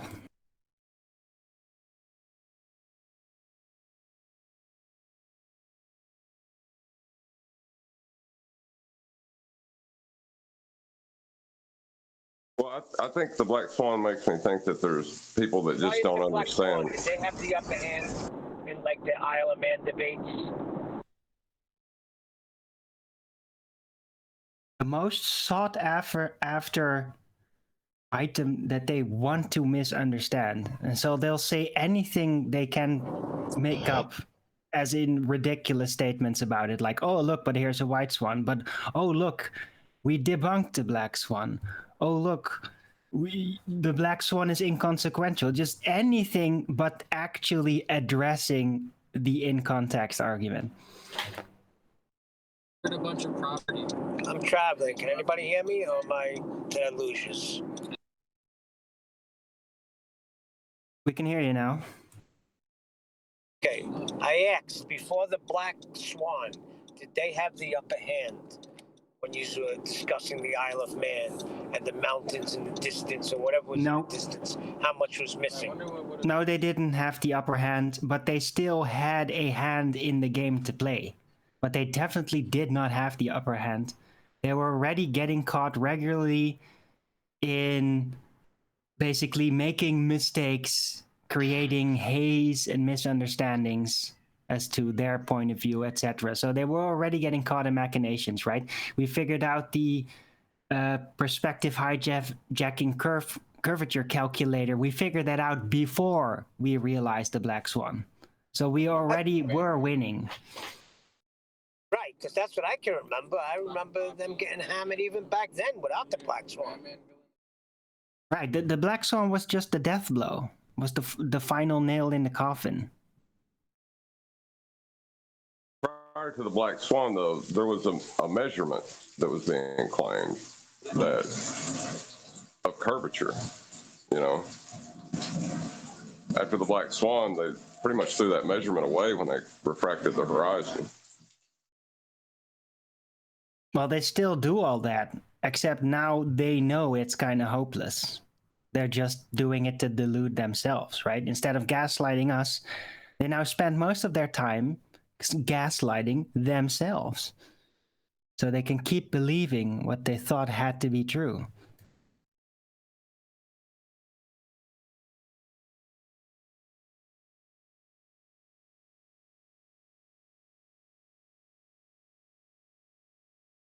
Where is everybody? I don't know. I think everybody's contemplating how dead the globe is right now. It's the moment of silence, Arvin. It's not bad at all. Right. I'm talking out loud at a funeral. I get it.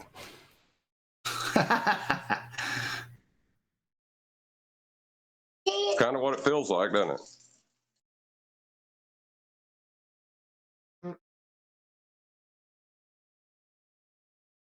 Well, as you know what they say, first you die the physical death, and the second death is when everybody's forgotten all about you. So I think that the globe will still live on for quite a while before it will reach its final second death.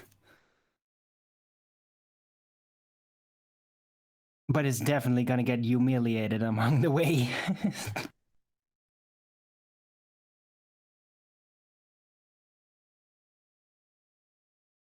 I think it's already there. It's you got these holdouts, but they're all insane.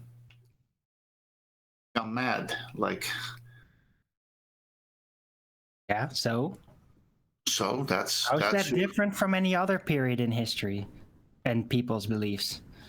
The only difference is that we have a show that they used to come on all the time. Now they're not coming. Technology brings the people in the world much closer. So I mean, yeah, it happened in history throughout all history. But it's like when can you?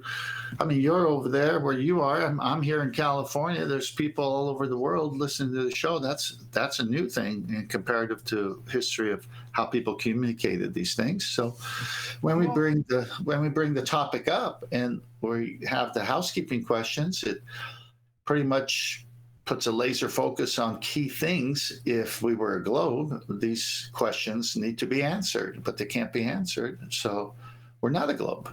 I mean, it's just nice, concise, to the point.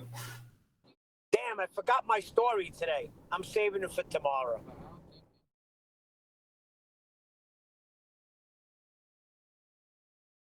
Why, Neil? It's kind of quiet now. Well, because when I was on my way home from work the other day, I'm talking to the guy that I'm doing work for at the moment, and we were talking about that freak storm that hit, that tornado that I somehow missed. When I got home, I found out about it. But people actually drowned in elevators in New York. I mean, it was a quick 3.5 inches of rain in an hour. Yeah. In New York? Yeah. Yes, in New York. Subways are flooded. It was bad. Oh, shit, the subways, yeah. As I'm talking to him about it, he said something about, how the water pulls to gravity. And I said, his name is Dragon. I said, Dragon, you are talking to a... You're breaking up, Neil. I watched a video by a guy called Super Speedster Rob, and this guy does high-value exotic car rentals. And basically, if it had been the case that the cars that had got destroyed by this flood were... And the horizon is... Oh, right. So... Neil. So the flood that he experienced, same area, was basically all of his own cars. So all of the rental cars were out being used. And if it was them, you'd be like, well, they're just rentals, right? You just write them off by insurance and then replace them with new ones to rent out again. But that wasn't the case. All of the stuff that was in his garage was all his and the employees' cars. So one of the employees had just bought a GT3 RS, and he's got like an NSX and a 360, a Ferrari. But they're like their own cars, the ones that they've obviously spent ludicrous amounts of money on to keep them on the road when they shouldn't be. You know, those sorts of things. Exotic old cars, or in the one case, a really brand spanking new car. But they were flooded. Like all the electronics have been shagged, all the carpets are shagged. You know, some of these cars were like carbon fibre, and they've got a little drain hole, so the water just went straight into all of these cars. And I was watching it. I'm a big car fan. I was just heartbroken watching it. Like I say, if it was the Lamborghinis and the Rolls Royces that he rented, I wouldn't have cared. You're like, yeah, they're just rental cars. They're just normal. Yeah, they're exotic, but they're just normal cars. Unlike their cars, their own cars. When you see them get destroyed, you're like, oh, that's heartbreaking. Yeah, it's like their wives. Well, yeah, precisely. His NSX that he's had for a long time, he's put money into, and it's his pride and joy. He got a Supra that he'd put like 1,000 horsepower into it. Now, is it worth something because of it? I don't know, it might be in the current car climate, but my point is that it's not really worth what all the mods are worth if it gets wrecked by rain. It's a labour of love that you want to keep on the road, not because you want to write it off and get a fraction of its value back, because that's just silly. But there we go. It's just heartbreaking when it's cars. What do you say? Someone drowned? Oh, yeah, but the Ferrari. No, when somebody drowns, it's also terrible, especially if you actually know them. Did you hear me? It was a Ferrari. It's just a chunk of plastic, dude, with an engine in it. What? How dare you? You know how say Ferrari you can crash a Ferrari? You know how easily they crash? And then when you do I don't think it, he did. Totally splatters apart. I don't think he heard me say it, Adam. Ferrari, Arwin. Aren't you listening? You gotta say Enzo. Dude, Maybe he gets Enzo. I've rode in a Pontiac. They're just way more awesome. Maybe you should spell Ferrari for him. Maybe that's the problem. Well, Ferrari does have a lot of R's in it. very good. The fair. Fair, we know all.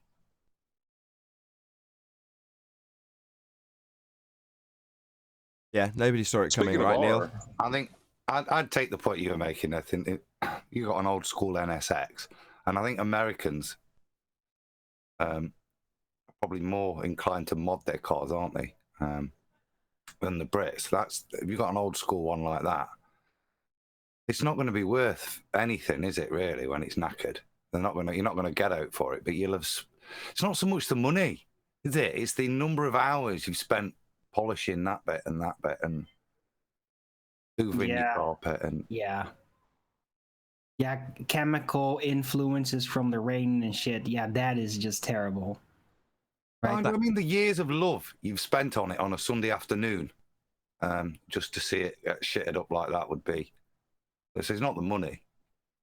That's exactly how I saw it. I could see it written all over his face because, this is a guy dealing with people who write off multi-$100,000 cars in his fleet. Occasionally he has to deal with that crap. Now, does he get upset or emotional about it? Obviously, it's irritating in business. But no, he doesn't. Often he'll just make a video about it, and that'll be, that's how his company runs. But it was written all over his face when he was looking at his NSX and looking at his Ferrari and saying, but it's my Ferrari. You could tell that he's put his love and his heart and his soul into that car. And it's not because it's the £300,000 Lamborghini or the Rolls Royce that he's got in his fleet that would literally be much easier to replace. All right, maybe there's something special about a Ferrari. It's any car. It's the difference between, let's say, I literally rent a Lamborghini. So his Lamborghini, I rent it and park it, and I rent it for a prolonged period, say 6 months. Then it gets flooded. Do I care? No. Not in the slightest. Because it's not mine, it's just a rental. Likewise, if you're the person who owns that rental and is renting it out, it's the same, it's just a rental. But my car, the car that I got with Patreon funds for 850 quid, and then poured 12 months of sweat and blood into it, yeah, that's not a posh car, but if it was broken or written off, I'd be like, now I've got to buy another crap car and put a load of time and effort and hard work into it. Now imagine that times 1,000 when it's something that's actually valuable and actually nice. Very different story. Right, I get it. It's like a crown jewel. It's like it's all the work you put into it. And it being in its perfected state, having to put so much work in it. I think I get it. It's just my cars, and even like my bike, I'm always like, no. Just if it has a bit of rust, it's actually good because that means people won't get the idea in their head to try and steal it. But that's been my tactic, really. Fair enough. I kept my Porsche for a year, Owen, even though I knew it was knackered. Yeah, kept it on the drive, still clear. Yeah, just didn't want to get rid of it. So I was going to spend more money on the next car than that was worth, but it didn't matter. Yeah, there was kind of. My wife was laughing at me, it was the clutch had gone. I'd already placed a gearbox, replaced the crankshaft on it. You know what I mean? It wasn't worth a thing, but I just didn't want to get rid. Really didn't. And I was kind of happy in the end when it went to somebody that was going to piss money away on it like I was. Yeah, I get it. Keep it going. That's called true love, right? Yeah. When you break up, then at least let their next boyfriend be a good guy that actually loves her, right? I get it. And now I've got a little French mistress hairdresser for a car now. What have you got now? Yeah. What do you drive now? An RCZ. What's an RCZ? It's Peugeot's equivalent of a TT. It's the Oh, one with the right. Batman I love roof. that. It's got the bubble butt roof. That's awesome. I love that car. Yeah. Which engine Special did you red get? leather, magnetic special edition one, is it? 200 horsepower then, so you got the decent engine. Yeah, it's like shit off a stick. It's lovely. Good Yeah. fun. More Nice, fun very round. nice, Like very with the pretty. TT, it's fun round corners, Nathan. Yeah, it's because it's light. It's just a TT rip-off. It's only about 1,200 kilos, right? Yeah. Yeah, brilliant. Love it. Car Earth debates. There's nobody fundy muting us, so why not? I don't mind talking about cars all day. It's the after It's show, right? fine. We had a good live show. It was a bit strange in tempo, but other than that, we covered all the bases, didn't we? Yeah. Yeah, I think so. Doesn't matter if once in a while we deviate from script on an after show. Who cares? Well, On the earlier show, I was talking about music like half of the time. Like, oh, this song, oh, that song. And just once that gets going, it's just like, okay, I don't know how to stop this anymore. There are times in the Flat Earth discussion where the bigger contenders, and at the moment it's Jaren, take up a bit of the slack. And it means we can rest on our laurels a little bit. So at the moment, Jaren's putting in the time and effort and work to expose Flat Earth and globe lies. You think, great. Let's talk about cars. Go watch Jaren for a bit. I have a tragic car story. It's my old car that I actually inherited from my mother, so it has a history. But I'm still like, that was like a drama story because I literally had to bring it to the trashers. Basically, I didn't see it get crushed or anything, but I had to like put it away, even though it was still functioning. And now there's a car I put in a lot of money and a lot of effort to keep it going because the basics of it were always functioning well. And it was like the engine was like awesome. It's like this small car with this badass engine and for its size, just naturally, and automatic gear. And I'd love it because no matter how old that thing got, I was always able to accelerate people in their expensive cars. I would always accelerate past them when the flash or the traffic lights go green because it was a badass little car with a lot of maintenance, but I just couldn't afford it anymore. That was really you know who else has got that story, Arwin? Everyone. Screw you. But mine is special. My Yeah, favourite mine was little the summer mower like that I had was a a Mitsubishi FTO. Oh, very nice. You've got good taste in cars. Oh, it was beautiful, mate. It was because of the Tiptronic, and it was an import from Japan. So it was only registered over here as a Mitsubishi Colt on the paperwork. So, but that died on me. I killed that as well. The gearbox went, and again, you see, heart over head again. I still end up spending more than the car was worth just to get the gearbox fixed to sell it again. I should have just scrapped it. Do you know what I mean? But she was beautiful, beautiful. Sorry about a GTA. That's much more interesting because I can picture that car and it's pretty. FTO. I didn't get a big boy GTO. FTO. Mitsubishi. I know what you've got. Very curvy, bubbly looking car. Yeah. Very pretty. I mean, back then it was just the prettiest car I'd ever seen because it was just. 90s, I agree. Isn't it? That ushered in 2000 styling. Yeah, good looking car. Has anybody here ever had a DeLorean? No, obviously not. All right, yeah, because then you wouldn't be wasting your time here. We just go time traveling, right? Don't think everybody wanted one. It was a ridiculous car, but it was just so futuristic, you know. Yeah, and a pile of crap as well. With a Renault engine in it. Yeah, but it just looked so futuristic. Get that feeling of Buck Rogers, you know? Yeah. Ferrari looks with Ford Fiesta performance. That's why you have to get one fitted with the flux capacitor, otherwise they're shit. Yeah, man. All right, I just put the picture of my first and only muscle car. I don't have it anymore. It's a Master B. Lost my mouse. Wow, that is a gorgeous car, 10th. Where is it? It Master B? Yeah, this isn't a picture of the car I had, but it was the same car. That is pretty. Yeah, that's a beautiful. Dodge Charger, yeah? Yeah, Dodge Charger. I was under 5 feet tall.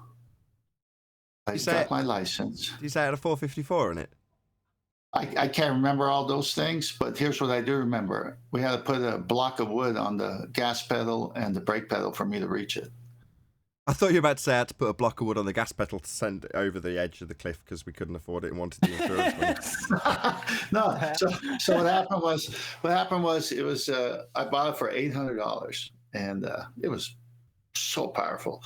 So every time I stopped at a red light, of course, everybody wanted to race, and so this thing just was so fast. The minute I pushed the gas pedal, the rubbers were just blowing smoke in the back. I mean, it was just you would go through tires crazy on that car. And in 1976, I sold it for. I bought it for $800. I sold it for $1,200, and I bought the first short bed Toyota truck, 1976, brand new. Cool. So before they cobbled them all and the fuel emergencies and all the rest of it. So you were capable of fueling it and not concerning yourself with the 4 to 7 miles per gallon you got because fuel was cheap. No. And then you sold it just before they were basically worthless because no one wanted a big V8. That's right. Yeah, that gas was cheap back then. In the 60s, gas was as low as 18 cents a gallon. Right, but I remember that. But the engine must have been just overpowered, like more drag than grip by the tires type of shit, right? The tires couldn't keep up with the engine. I had the wrong tires on it, I think. But man, it was just faster than. It was scary for a little kid who just got his license, but I enjoyed every minute of it. Right, because the force of the engine will just almost contort the car apart. It's a good, right? Almost. It's so strong. It's very heavy. It's a good 2.5 tons, but it's probably got 350 horsepower. So it's going to be quick, especially once it's moving. But realistically, Adam's car's probably faster. Yeah. My car was probably faster. Probably. What was your car, Arwin? A Citroën Saxo. A Citroën Saxo? Automatic. No, your Saxo was liters. definitely not faster than this Charger. Wait, was for the first few seconds with the traffic light. While the Charger was burning rubber and spitting smoke on everyone else, yes, you'd be getting away, but very quickly you'd be in his rearview mirror. But those few seconds, you know. Yeah, I love it. And besides, Great there's car. going to be a traffic light after like 500 meters anyway. This is the Netherlands. I'm not a big Mopar fan, but I appreciate a big V8. Awesome. What miles per gallon were you getting out of that, Tom? 'Cause 4. I was going to say, you threw We never thought that way back then. Gas was cheap. I never thought miles per gallon. Used to kill me, the Porsche, Nathan. It was. If I got 12 miles per gallon out of it, I was doing well. Do you know what I used to get out of my S5 Repmobile? 7. It was absolutely horrendous. I couldn't make it to work. So work was 150 miles away, and I couldn't get there on a full tank. You know, With that me- NASA V. My little car was really fun like that because it all depended on like how deeply I would push the gas pedal, because it could be like super efficient, like what is it, 50 miles per liter or something. I don't even, a gallon is like 8 liters, right? But just very efficient. But if I'd like go push it down, it would like guzzle like 8 times that amount, but it would also just like push you forward like a maniac. So it all depended on how you would drive it. Of course. That NASA vehicle that moves the space phalluses, I heard it gets 12 gallons a foot. He uses 12 gallons per foot. Yeah, that sounds What? about right, considering how highly geared it would be, right, to move it at that rate and how heavy they claim. That said, I mean, what they scooched down the actual runway, I don't think that's what they launch. Are you serious? 12 gallons a foot? Like, where would that volume go? That's That's not actually. And That's it's not all actually. That's not that exceptional. So there are plenty of military vehicles that are measured that way. So it's how many, you might get half a mile per gallon, and then it starts, the measurement structure changes because they're so heavy. Yeah, a mammoth tank, perhaps, but like regular a moon buggy? This thing's What carrying kind a of giant vehicle? dick, Arwin. I mean, come on. Oh, the thing that was carrying the rockets and shit. Yeah. So Okay, at Cape yeah, Canaveral, those they've are got like tanks. they've got 2 warehouses at Cape Canaveral, haven't they? They've got one that's supposed to be the biggest building in the world, and it's got its own bloody atmosphere or something crazy. And that's where they build the rocket, or they built the Saturn V. And it's like just this enormous warehouse. But they had to wheel it out from the warehouse to the launch site. Well, I've seen Richard Hammond standing at the bottom of it next to one of the wheels, and it's like 20 times bigger than him. One wheel. The reason they say that building has its own atmosphere is because that building's the only one in the world with airtight security. Now, but they have to be airtight because they're constructing a balloon, right? A rocket-powered balloon. They probably have to test it, inflate it at some point, see if there's any leaks and shit. And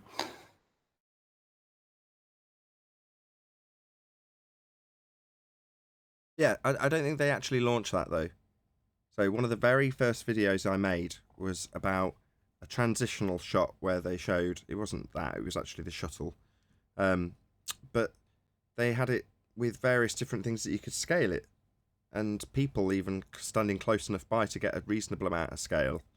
And I estimate that it was a half-scale model, as opposed to the full size that they claimed it was, something like 150 feet. I think they said for the shuttle, and it looked like about half that, if that. are you really?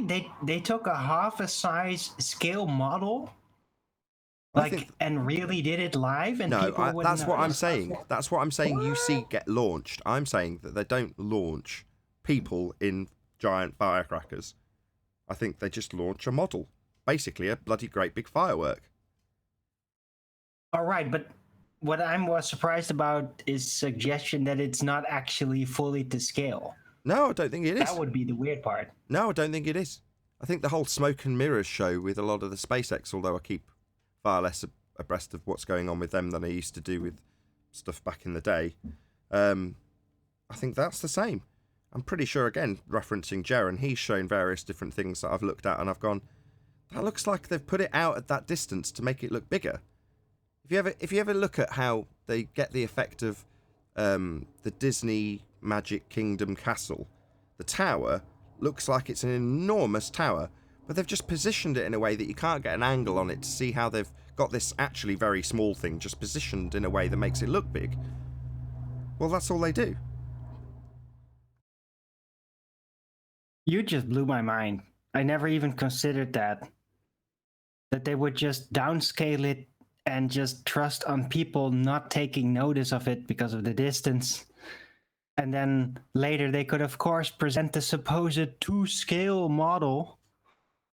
Like, so you could actually get up close and be all impressed about how big it was. That's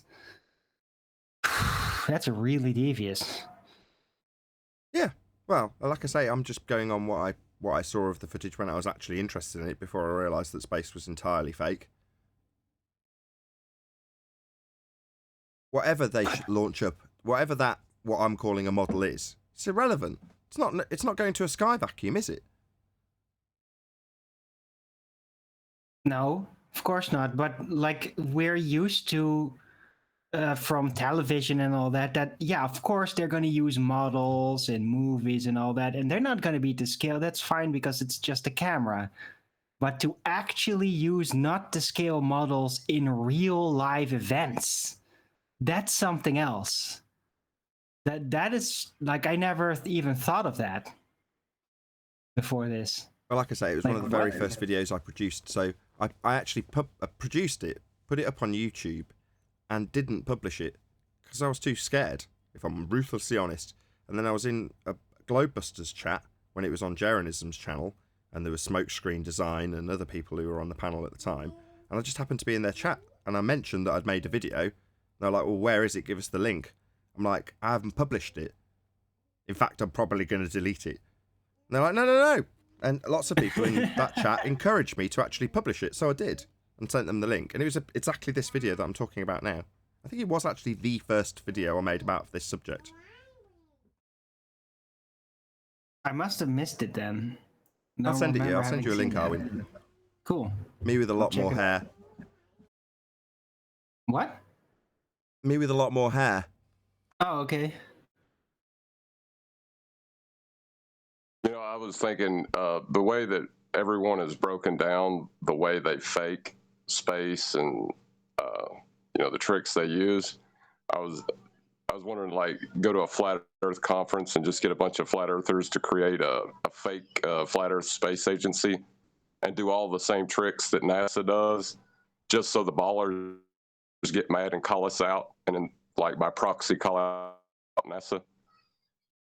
I see. So parallel the techniques used by them so that the anti-flat earthers can call out the fakery we've used to fake space and go, yeah, it's the same technique your overlords used to fake space to you. Right. Yeah, exactly. Just a kind of it's got a name. Can't think of what you call it, but yeah. It's called green screen, blue screen. He's talking about the technique. Cheating in a way that your opponent's cheating, so that your opponent calls you out on the cheating that they're actually using.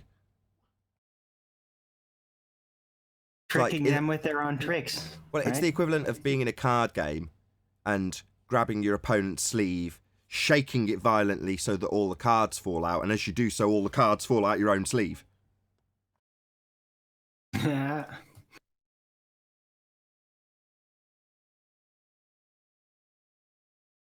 Adam Meakin.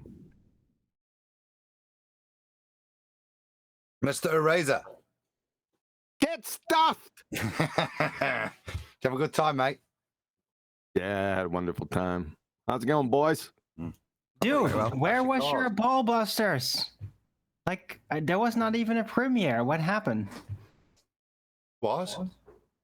It was. I didn't get a notification. You're doing Mitchell's. Share the show. What? What? What's going on? Did you have to share the show? People will see the Black Swan from Australia video that QE put in, and they'll go, "Oh, I don't need to share that," and they don't, so no one watches it. If we don't get our videos shared, they don't get watched. But I'm subscribed with a bell notification. I didn't see anything from Quantum Well, that means Eraser anything. this Saturday.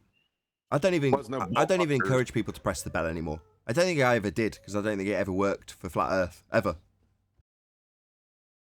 Yeah, There wasn't a Ballbusters anyway, so you didn't miss anything. I knew it. Yeah, I told you I was going on vacation. We never gave you permission to do that. Yeah, right. Yeah, So, what's been going on for the past 7 days? I need a briefing.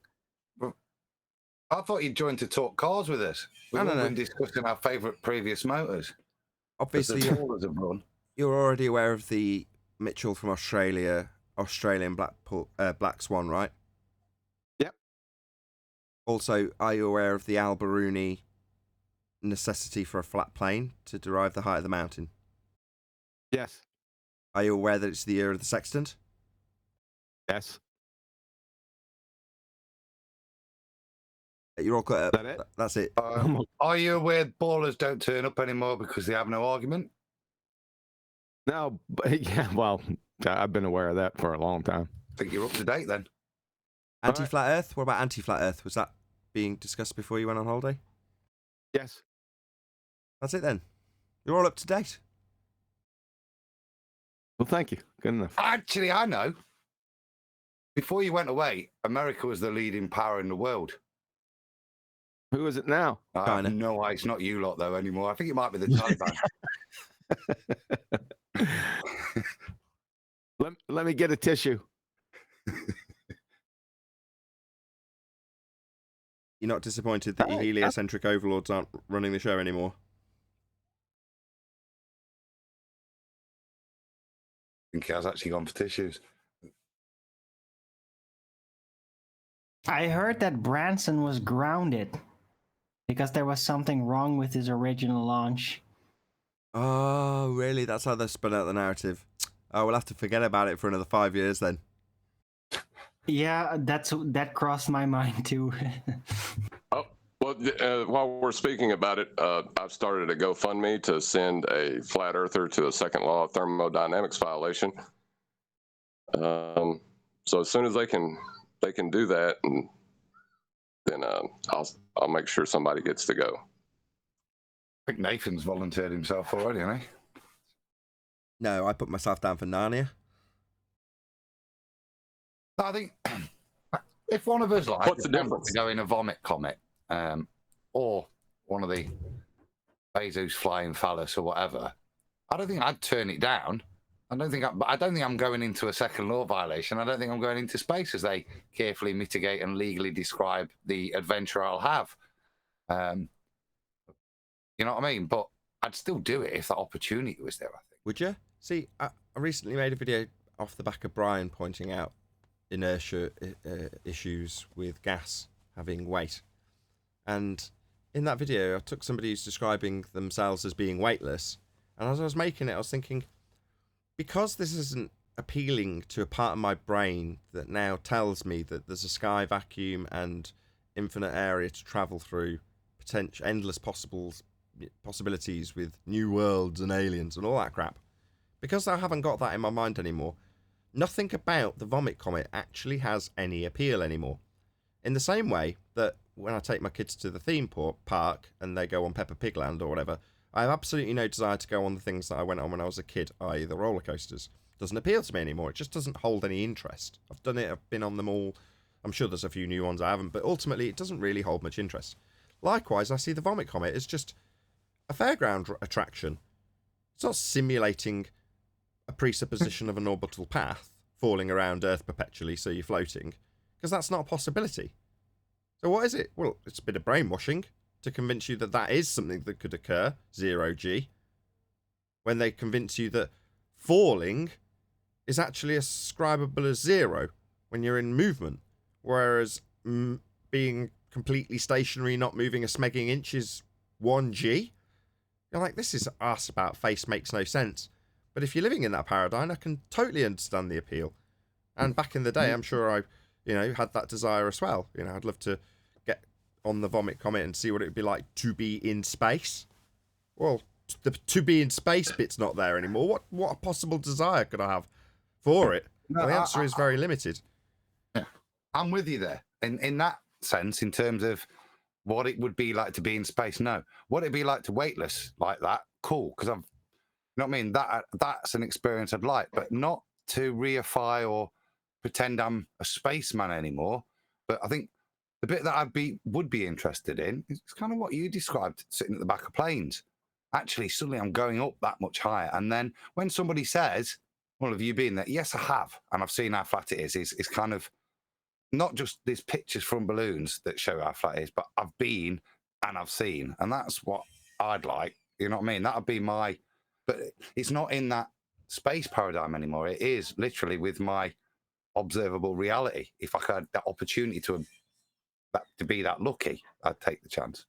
I mean, I get that too. Something I'm gonna have to pretty much parrot the same thing again. But when I was on commercial airliners, trekking all over the place, my desire was to do exactly that: go higher in my mind to see the curve of the Earth, because I was under the understanding that you couldn't see it from an airliner, even though you could see the horizon. That's just part of the trick, right? Yeah. Neil Well, deGrasse- converse, I'd want to Neil go deGrasse higher to see Tyson. the horizon push further. If you Well, it sounds like Nathan's only interested in more hang time, because the only thing he said he wants is the Narnia experience. Well, the description of that Picard guy, where he said it seems a flat disc with upturned edge. Do you think the upturned edge part of that was because of the shape of his windows? Yes. That's what I was thinking.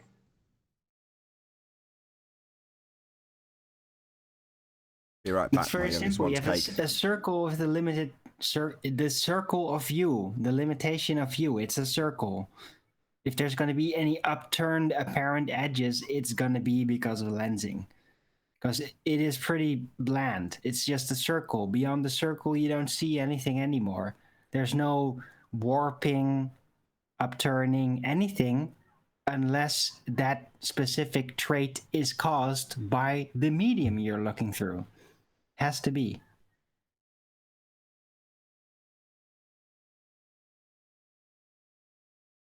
Yeah, it's like when they say they see Earth curve from a plane, and then they land the plane, and they still see Earth curve while they're landed. Once you start to see Earth curve, you can never let go again.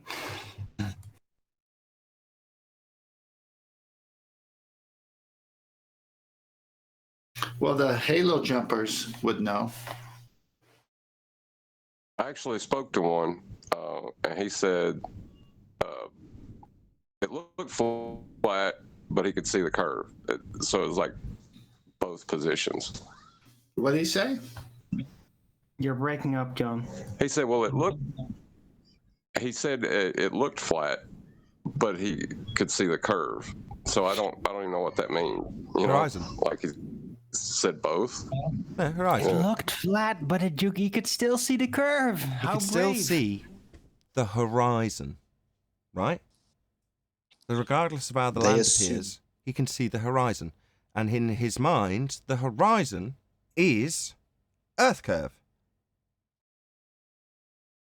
Vanishing Yeah, that point. makes sense. Yeah, that makes The sense. vanishing point where things vanish is the curve in their mind. Yeah, this only dawned on me because it seems so obvious to me, but it takes somebody else to say, oh yeah, of course. But I think it was Righteous Force a couple of weeks ago. I was talking about the horizon from high altitude in the exact same vein with the black swan and everything, like we do when we're talking about pictures from the ground. It was like, so the horizon up high isn't Earth curve either. I'm like, it's the same horizon. Why would it be any more Earth curve, physical geometric sphere edge obstruction to things in the distance when you're up high, if it isn't geometric obstruction down low? It's the same horizon. I'm one person removed away who heard a halo jumper say, "Be careful what you ask for." What's the height? Don't know that.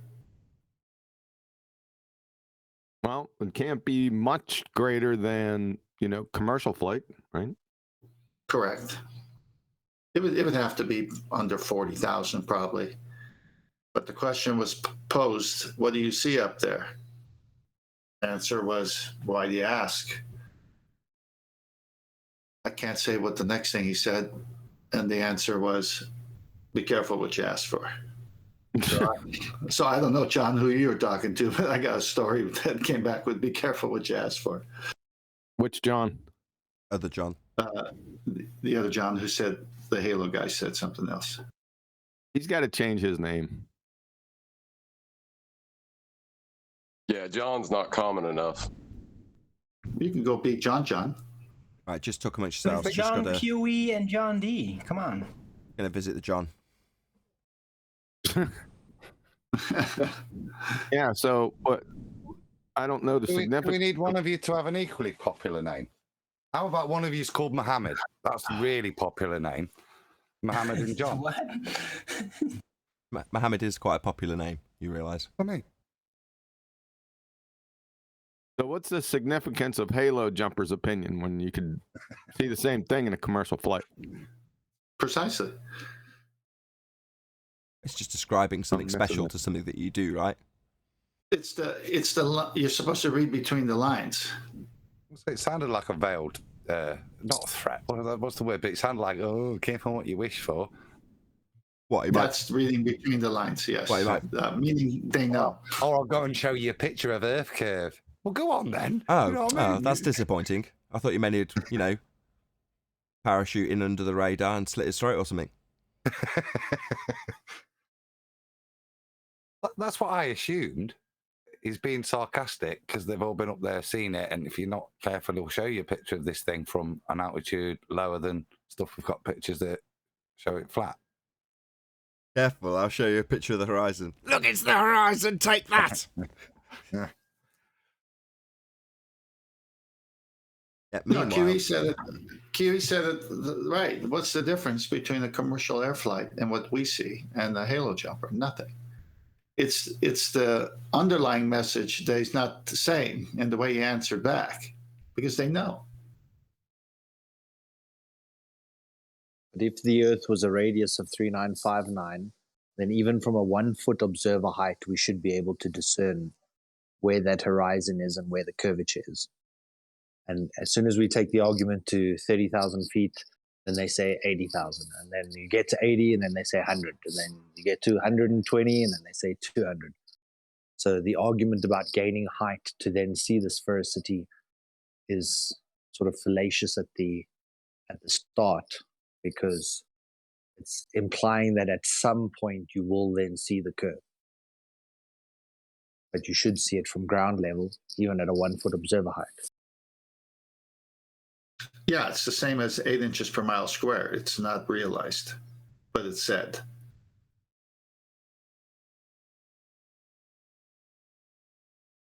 Yeah, meanwhile, we only have one horizon, and the horizon in the begging the question proof of nothing perspective hijacking Earth curve calculator is physical and geometric, and the horizon we actually experience is neither of those things, merely apparent location where the sky appears to meet the ground. Being redundant using it twice, but as they do, I will too. Yeah, they want their horizon, but they don't. They want their geometric horizon, but they don't want the geometric consequences. It's the horizon you wouldn't expect to see, Arwen. Yep. The apparent position that's not apparent. Is that what? Yeah, well, every horizon by definition would be the apparent location where the sky meets the ground or sea. Well, if it's not apparent, i.e. you can't see it, then it's not a horizon. And that's precisely what they have for Earth curve. Their Earth curve is the geometric horizon, and it is not apparent. Or to put it another way, you cannot see Earth curve. Apparent in this context means not actually. So Visible. It's mostly about the visible part. It's not. No, apparent doesn't mean, oh, it's apparent. I see it. No, apparent means in the context of Coriolis means not actual. Yeah, well, it's the same in the horizon context. It's the not actual position where the sky meets the ground, because the sky doesn't actually meet the ground. Right. Derived from appears. Where it appears to me. It isn't where it meets, it's just where it appears to me optically. As with Coriolis, it appears to rotate. Doesn't mean it. Well, we're just juggling around the definition. So if you say where it appears to meet the ground, it's because it's where it appears to. Well, the apparent location or the location where it appears, they're the same thing. In the Coriolis effect, it's apparent deflection, meaning not actual deflection. Yeah, it just appears to deflect, but it doesn't actually. Appearances are deceiving. It appears to be the point of physical sky meeting physical land, but it's not actually. Just the point where it appears to meet, the apparent point. It's also apparent based on height. So again, that's cleverly wound in nicely to the Black Swan argument in the modus tollens formulation. So that you're describing how and why the sphere-Earth horizon is apparent by defining it. If the Earth's a radius 3959 sphere, then the distance to horizon can be no more than, and then you lay out the maths based on its apparent nature, 1.2 times the square root of the observer's height in feet, i.e. that will vary where it appears. Meanwhile, another truly hilarious thing is... I was just going to say, meanwhile, it doesn't appear though, does it? We don't see it. See, this is where theirs isn't apparent. It should appear, but it isn't an apparent place where the sky should meet. It's actually a physical location where the land should block view of the sky. So in their world, not ours, but in their description of what the horizon is, it's physical to them. It does have a physicality, so there will be a physical blockage to your view. So it is the point, it's not where it meets still, but it's the point of intersection where the physical blockage obstructs your continued view of the sky. And as a direct consequence of that, I don't know who, I think it was Flat Earth Solar from the Discord server a moment ago said, well, when you get down lower, it should be at this particular height, right? 1.2 miles at 1 foot. Well, that would make it really obvious if you got down low.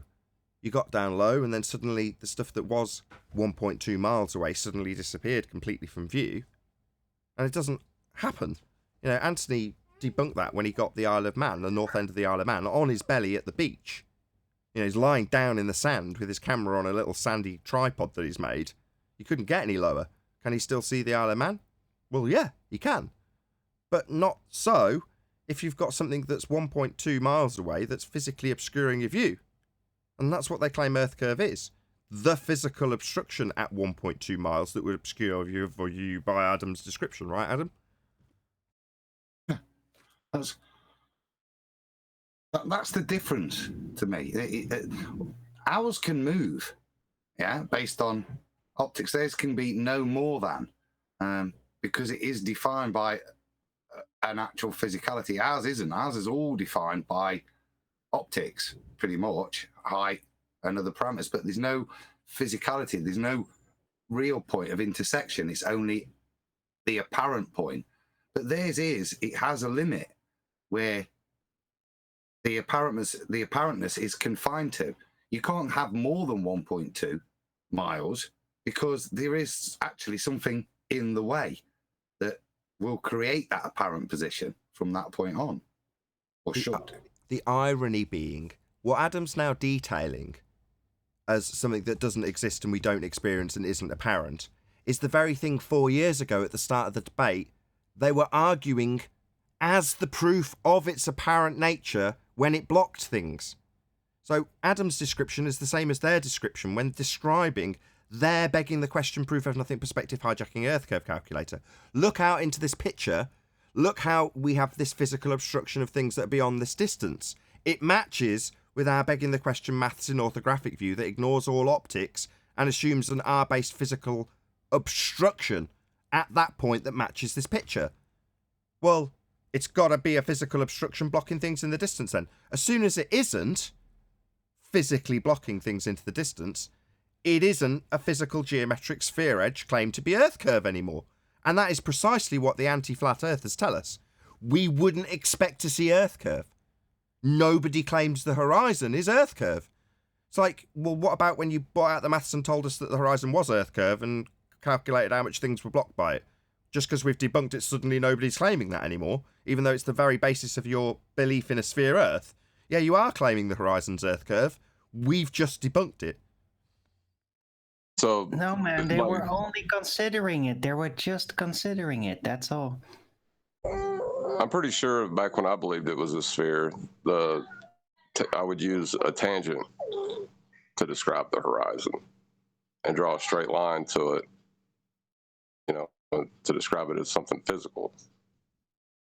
As you would when doing geometry. Right. Like, that's why the black swan messed me up so bad. I knew you couldn't refract it. Like, R is a constant in that math. The other truly hilarious thing that you'll hear, and a lot of people don't stop them, they'll say there's two or more horizons. One's the geometric, the other one's apparent, when they don't realize that the geometric horizon is also apparent. So they're talking nonsense, but I don't hear too many people correcting them. I just sit there and I'm beside myself. They let them keep going. It's as simple as that, right? It is kind of dazzling when they suggest that the horizon can be refracted into a different position. Well, I have an auto-type response to that for chat commenters that say precisely that. Oh, we've got a second horizon. It's the one you can't see, and words to that effect. We only have one horizon, and the horizon in your begging the question, proof of nothing, perspective hijacking, Earth curve calculator is geometric. We've only got one, and it's not geometric in reality. It's the end of the argument. Well, aren't they still asserting it when they say if you got to get up high to see it? Like, they're going to still assert it, even though they deny it in the same, like, almost the same breath. No, well, they believe there is a condition in which you could somehow see the horizon in both an optical and geometric position, but they might say that, but that's wrong. It doesn't work. No, because their refraction, this ties back to something that I figured out because of Chris Monk about 3 years ago. So everything you see, if you're on a sphere now, so if you're a globe believer or anti-flat earther and you genuinely think you're on a sphere Earth, then everything without exception that you look at isn't where it's supposed to be. Why? Well, because we have an atmosphere. Well, sphere-shaped air has light bending at a standard rate through it always. That's without exception. That means, in very literal terms, on a sphere Earth, nothing is where it's supposed to be as you look at it. And that is not limited to the stuff beyond the horizon. That includes the horizon. Which means that, by their own definition, paradoxically, they cannot acquire geometry ever, because they've always got bent lines to everything always. Yep. That's right. And you need straight lines for geometry. And triangulation. And of course, that would render all the world's militaries impotent.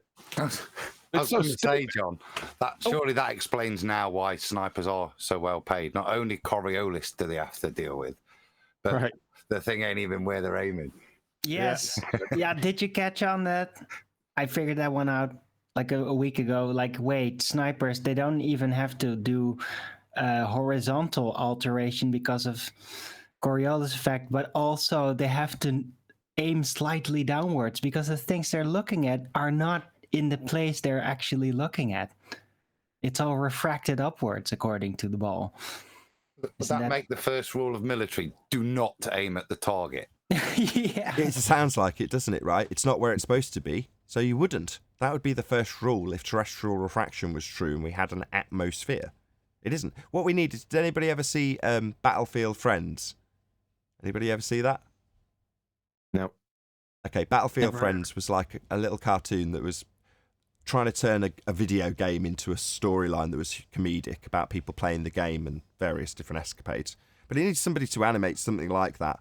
A guy sat with a sniper's rifle going, where's my notebook? Let's work out how much refraction there is. 7/6 of the radius. Okay, got that in. How much do I need to account for Coriolis effect? And then you just hear crunch, slip, as this person gets their neck broken and their throat slit while they're calculating it.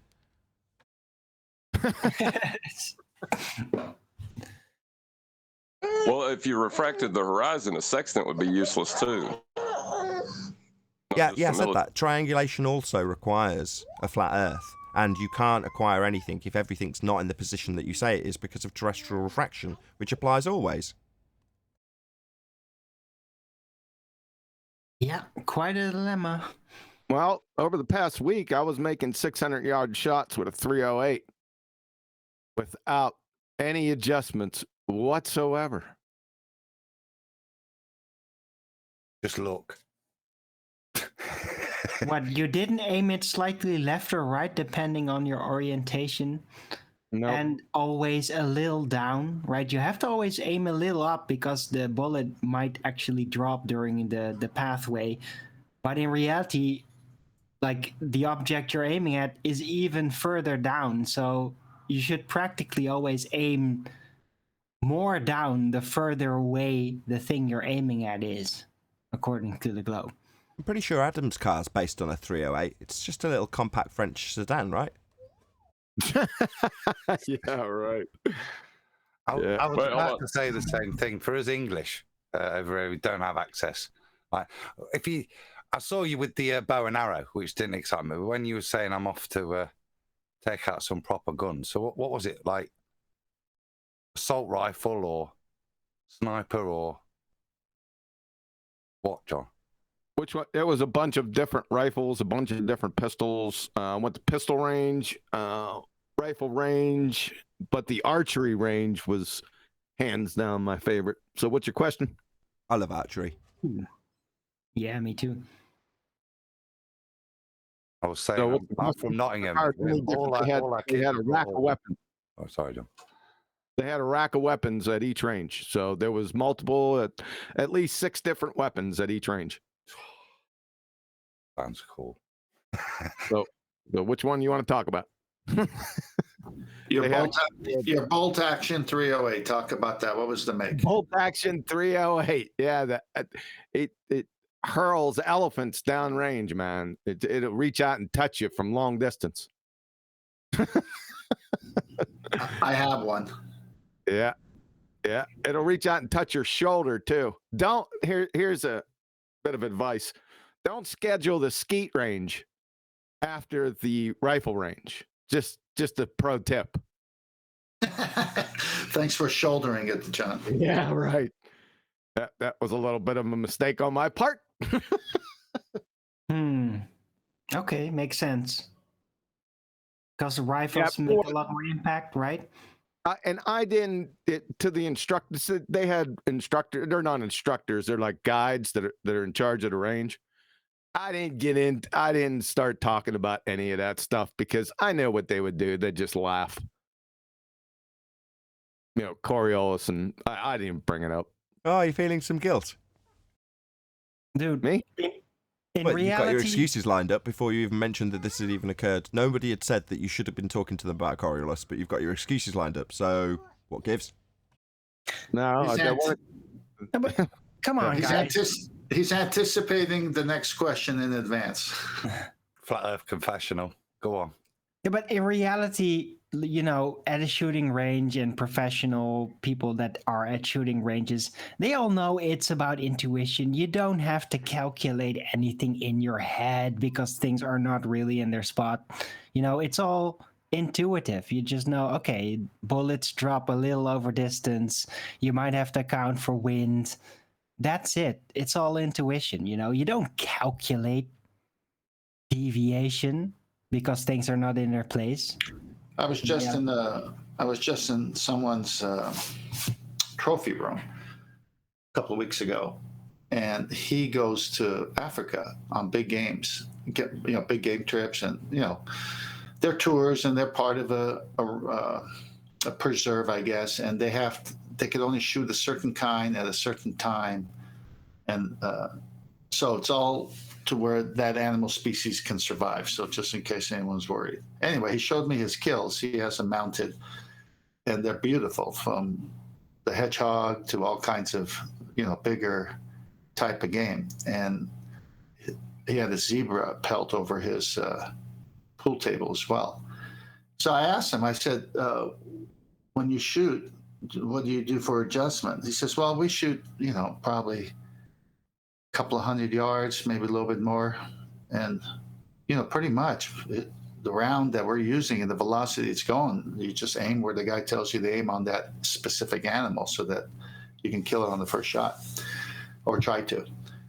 So he says, yeah, maybe for long distance, you have to account for, how high you should hold it because of the velocity dropping on the bullet. But for most of ours, we just aim right where we're supposed to and shoot it, and it goes straight.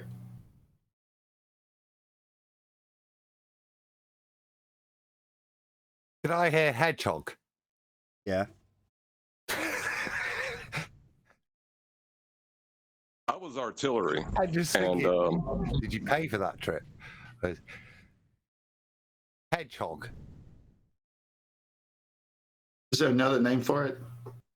Is it rare there? That's like hedgehog's rare. Well, I was one in my garden last night.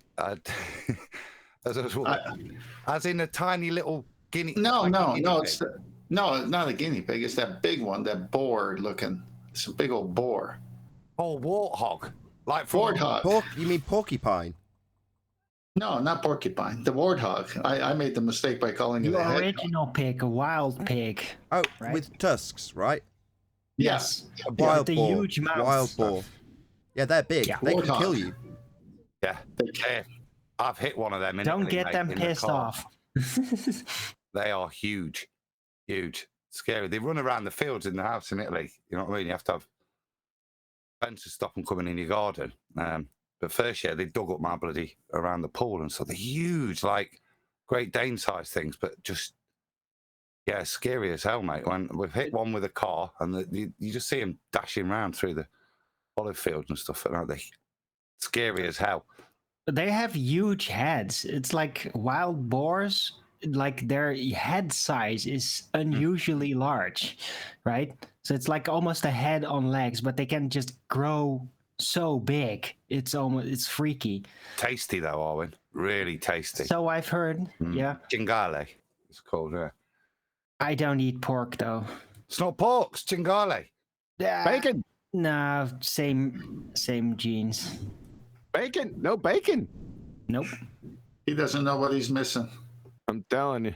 I do. I did eat bacon when I was a kid. I know what it tastes like. Jeez. If you ate bacon as a kid, that story I need to vet. There's no way you could eat bacon as a kid and not like it. It's called discipline. Dang it. It's called denial. Discipline implies you still like it, you choose not to eat it. That's correct.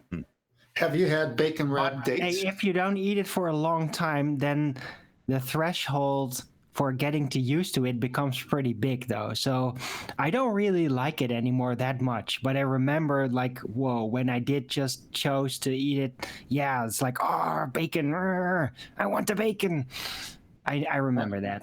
If you have sweet dates wrapped in bacon, then oh my gosh, there's nothing. I don't go there anymore, 10th. I really So don't.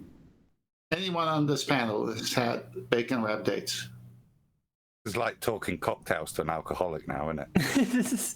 No, for me, No, it's chicken and beef only for me. No wonder you cry foul all the time. I eat more beef than chicken. I step away for a second, and we stop talking about guns, and now we're talking about food. Look, we were talking about Ferraris at one stage. I'm not happy about any of this. We finally linked it to bacon, though. Dude, this is everything that's important. I was going to mention something about artillery, and after y'all got done talking about guns, but Artillery. That's one of those fancy cakes, right? Minimum range for aiming with like large destroyer class, like artillery. Like how far can they actually shoot? with Are you planning on buying one? With the howitzer, I know it was 13 miles. Was the longest shot I know of someone making personally. So, if Earth Curve and Coriolis was thrown in there, they must have been aiming like way the hell off. Yeah, I thought so. I've heard that the modern guns and like even anti-missile lasers and shit, like they go very far, like even beyond that. Not sure. That far? Wow. It's because the detection has just improved so much, right? Detection range has improved dramatically in the military industry. You just detect things so far away if you just know how to properly plan the trajectory for a counter strike to like a missile coming in at the distance. Like, yeah, you could just get things at incredible distance. You guys know the Sea Sparrow proof, right? Yep, I was thinking about that. But I was going to say, the ballers are guilty of begging the question. And flat earthers just enjoy food, and we bacon the question. That's terrible. That didn't have any sizzle. No bacon here. No bacon here.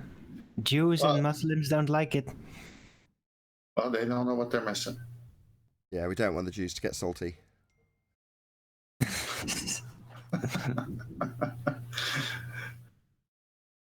It's really because pigs just eat everything. Like, pigs are ferocious, they'll eat everything, and that's just considered unclean. I'm running into pigs everywhere I went. They're all in the wood line. They scared the Jesus out of you. So Hawaii, they got pigs. Germany, there's pigs everywhere. Louisiana, pigs. Pigs, there's pigs. We're tripping over pigs. But that's because they're so easy to maintain, because they literally eat everything. And they can like handle eating everything, right? They don't just get sick when they eat everything. That's the thing about them. They're so easy to maintain. And they'll go feral in a day. It's great to run into them in the wood line at night. I got lots of stories, boy. Just you've been away, Huey, while Brian's Logic's been talking about gas behavior. Have you caught up with any of that? Gas behavior? I thought we were talking about pigs. Where? They pass gas. It didn't transition well, but go on. Pigs produce methane, for sure. Also, how well do you know your heliocentric rhetoric?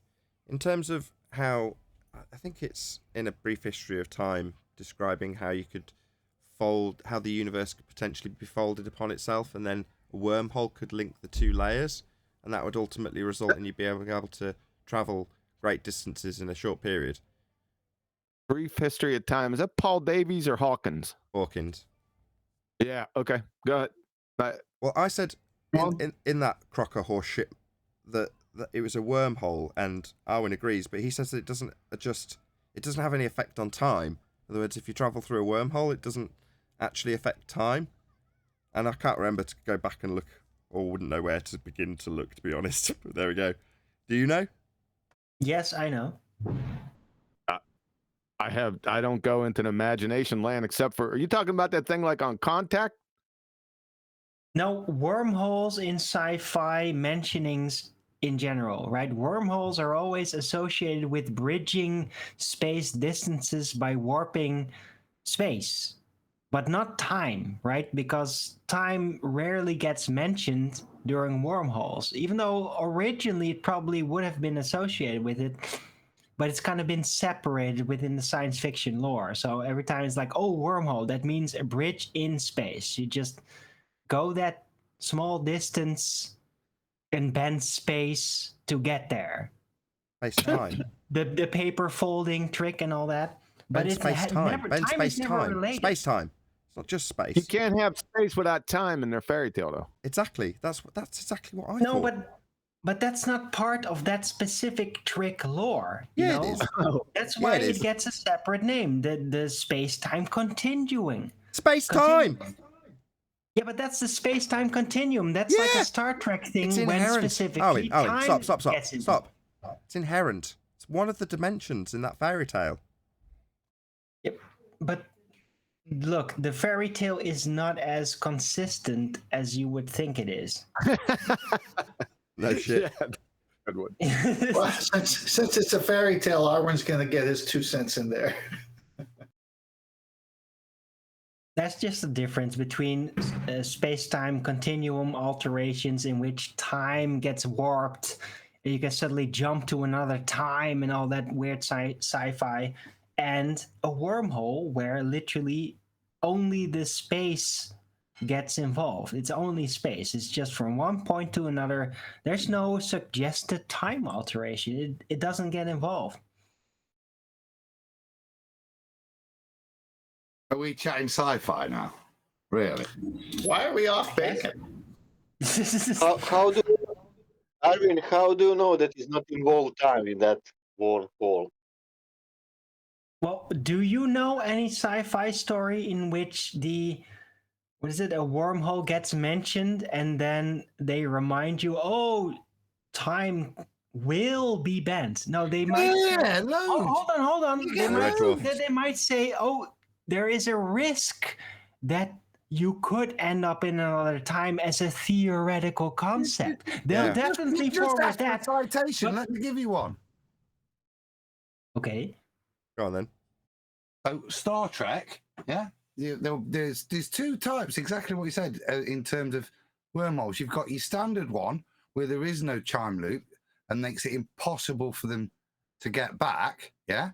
And then there are plenty of other ones like Doctor Who, where you can jump and travel in time through the continuum. That's what a TARDIS does. You can manipulate all the time you want, or just all the matter you want, or a bit of both. Can I give you the Red Dwarf Yeah, but the example? TARDIS is special, though. The TARDIS is a special thing. Hold on. Not the TARDIS. Hold on. The example I've got is Red Dwarf. So there's an episode called Backwards, and they travel through a wormhole, and they travel to a point in time where the universe has started to contract. So again, I think this is Hawkins. Most of stuff from Red Dwarf is from Hawkins, but he speculated that there was a period after the Big Bang where obviously everything's expanding out, that it'll run out of energy and then run in reverse, and he called it the Big Crunch. Well, in this episode of Red Dwarf, they've gone to a time where it's gone all the way out as far as it can and then started coming back in again, and they happen to join the timeline going backwards a point, relatively roughly to the time period of the, when it's being filmed. It ended up being in the 80s or 90s or something like that.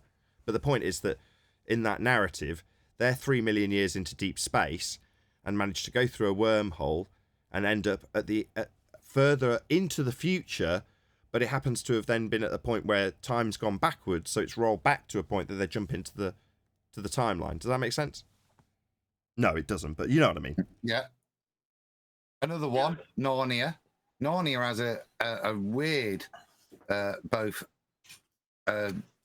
matter dimensional shift, and it then has a reverse time shift when you come back the other way to erase time, both for matter and the timeline itself. Then you've got all the stuff where you've got just time portals where you can go through one thing and go back X amount of years, like some of the dinosaur sci-fi series you'll get, where you go back, literally just back through time. Doctor Who, another one that has plenty of time portals. Doctor Who and the Invasion of the Dinosaurs, they're exactly that. They're temporal ports that open up but the dinosaurs that are coming through are from the same bit of land millions of years ago, not anything else. Oh, isn't there one Wasn't in? there a show Isn't there one called in Avengers? Stargate? Hold on, isn't there a one in Avengers? Can I just give props to Adam also? Because he basically turned the wardrobe in Lion the Witch and the wardrobe into a wormhole in space time. I think that deserves props. Like, Yeah, sounds about right. Wasn't there a show called Stargate? That's Yeah, a they're- Stargate. Yeah, but Oh, shut there up, was 10. no time influence. The Stargate was all about wormholes and non-time influences. Yeah, they fit your Everything was description, linear. Stargate is. Man-made. What are you talking about? God, don't you know the difference between a bullshit made-up Not natural phenomenon and a man-made it was one? aliens. It was aliens, Nathan. It wasn't man-made. Aliens made it. Do Man-made we and have to alien naturally made. occurring wormholes here in sci-fi, or just They just we want that are to be allowed man-made? Surely. predictive I know programming, that's isn't science. it? Stuff that they're going to tell you in the rhetoric that's going to come out from NASA is going to be based on these paradigms from Einstein or Hawkins or whoever, right? Well, if your narrative is taking its cues from those books and from that literature, it ends up, without anybody intending it, just becoming predictive programming. In other words, it's self-perpetuating predictive programming. If you brainwash the kid from birth to understand that they're on a sphere, and they want to make their sci-fi narrative about space seem more realistic, where do you go? Well, you go to the religious rhetoric of space and its stories, and you parallel them perfectly into your own narrative, and then you've got everything you need to seem realistic in the paradigm that everyone thinks they're in, that's heliocentrism, along with your fictional story. And at no point will the author recognise that both his story in fiction, that would be science fiction, note the word science in there, well, he won't ever recognise that his science fiction and what he thinks is real life, when he goes to Stephen Hawking's books, he won't recognise that that's not real life either. In fact, quite the contrary, he's going to those books to write it into his narrative for his film or TV show to make it more realistic. And what's more realistic in this instance? More realistic is more like you think the world is in reality. That realistic. Because nobody's going to space, nobody's experiencing Star Wars, nobody's experiencing space-time bending. None of these concepts that are going to be derived in the sci-fi version have anything to do with reality. But they're pulling from what is told to us as reality for their sci-fi narratives. So it just goes round and round in circles. Maybe that's why we are where we are. You know, you just drop a little bit of indoctrination in, and then it just manages to self-perpetuate just by pure chance. I doubt it, given the... Just because something is not technically real doesn't mean that it won't be virtually real to people's imagination. It is. That's my point. The imagining is quite consistent, actually, with every person. People come up with the same things according to the same patterns. And why? But that's because they're exposed to the same things. So did I know when I was watching Red Dwarf as a kid that it was based on a brief history of time? No. I only found that out much, much, much later. But by then, I'd already got a lot of the concepts of heliocentrism straight from science fiction, and they were accurate.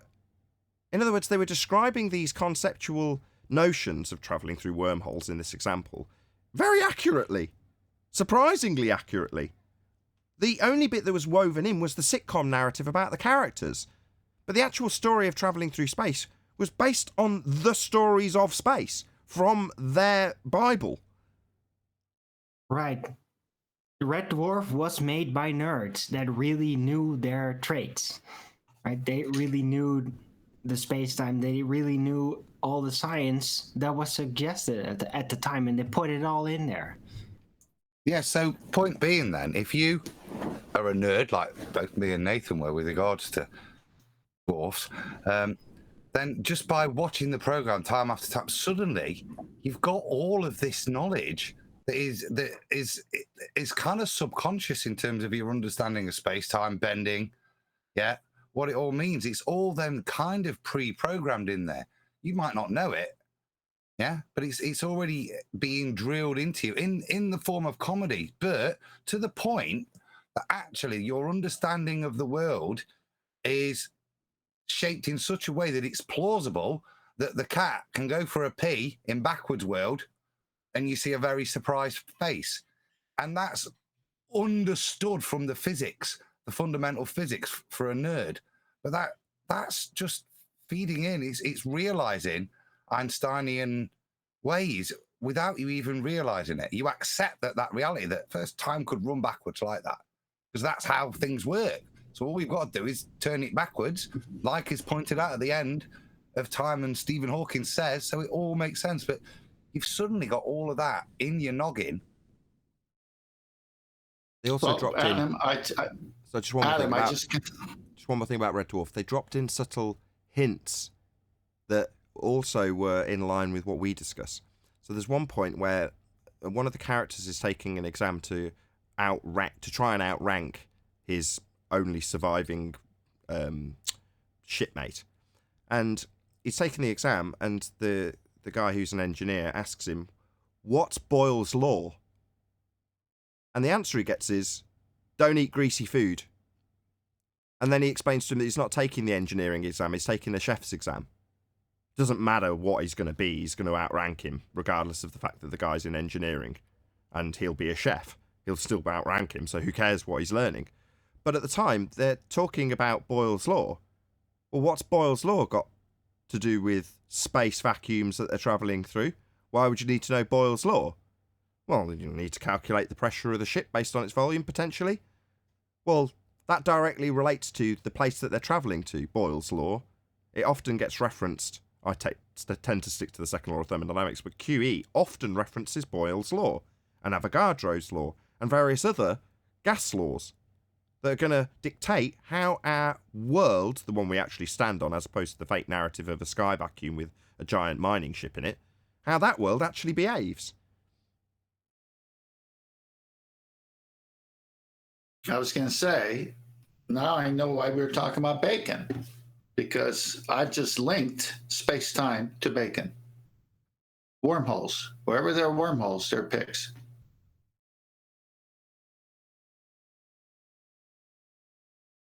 Very good. Well, that's at best. What link with sausages? I don't get it. Share it with us, Deathman. Well, I was at a golf tournament once up north, and one of the greens was almost all ripped up. And I said, "What's going on here?" I mean, it just big patches of sod just turned over. And they said, "Well, the hogs that run wild up in the hills, they come here and they dig up the turf to get the worms." And so they had a hunter there, and these hogs were huge, something like 300 plus pounds. And they were just ruining the golf course looking for worms. Can I be geeky? Because I didn't know they meant. I do remember the bit, actually, Nathan, in terms of Rimmer in it, just going to outrank him so he can boss him, the Lister, so he can boss Rimmer around, isn't it? He's going to take the cooks. I didn't spot the Boyle's law, but it is so pertinent. We often state PV equals NLT. Boyle's law is it's a lot simpler than that, isn't it? It's that whatever pressure you've got, that's going to be inversely proportional to the volume, i.e. the bigger the volume, the no pressure. It's describing space and how it would work. And isn't there the vacuum lock at the beginning? How do they all die, isn't it, because of that? No, they get not put exactly. In stasis, don't they? No, he fails to seal a drive plate, and as a result, they all get radiation poisoning. So as a result of the radiation poisoning, one of the characters, the Dave Lister character, has been punished because he put hallucinogenic mushrooms in his roommate's breakfast, causing him to have a massive hallucinogenic fit. So he got put in what's called suspended animation. So he's suspended in time whilst this radiation leak occurs and kills off everybody. And the only person that the computer decides is most appropriate to bring back is the very same roommate he gave the hallucinogenic mushrooms to. So he was stuck in suspended animation. I knew he was sealed up. I knew it was sealed up. It's radiation, not just... Yeah, it's a drive plate. He didn't fix the drive plate, and he blames the character in suspended animation because he said, look, if if you hadn't have put those mushrooms in and got punished and gone into suspended animation, I'd have had some help fixing the drive plate, and we wouldn't have all got killed. Yeah, it couldn't have been pressure, could it? Because how else would the cat have been able to evolve in the lower decks? So, well, he was sealed, so because he was in the cargo hold, that was sealed before the radiation got down there. So Lister broke into the cargo hold because he was originally being punished for having the cat, and he picks up the cat on Ganymede, which is one of, I think it's Jupiter's moons or Saturn's moons, I forget which. But when they're out at Ganymede, as you do, he goes to a bar and finds this cat and buys the cat, brings it on board, unquarantined. But then the captain says, you know, you've got to give me the cat. And he says, what are you going to do to the cat? He says, I'm going to give it to the laboratory and they're going to run some tests on it. He says, well, what kind of tests? He goes, we're going to take the cat apart. He says, well, you put it back together again afterwards. He goes, no, the cat will be dead. So he locks it in the cargo hold so the captain can't have it.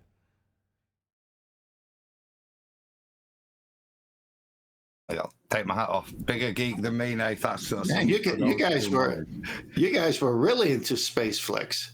Oh, I was much more into Doctor Who, mate. I'll tell you, that's why I could pull out. That was a John Pertwee example. I was completely into sci-fi because it was a way of. I'm still. Yeah. You remember cats only surviving? But now we know that's the difference. Now we know what is real, what isn't.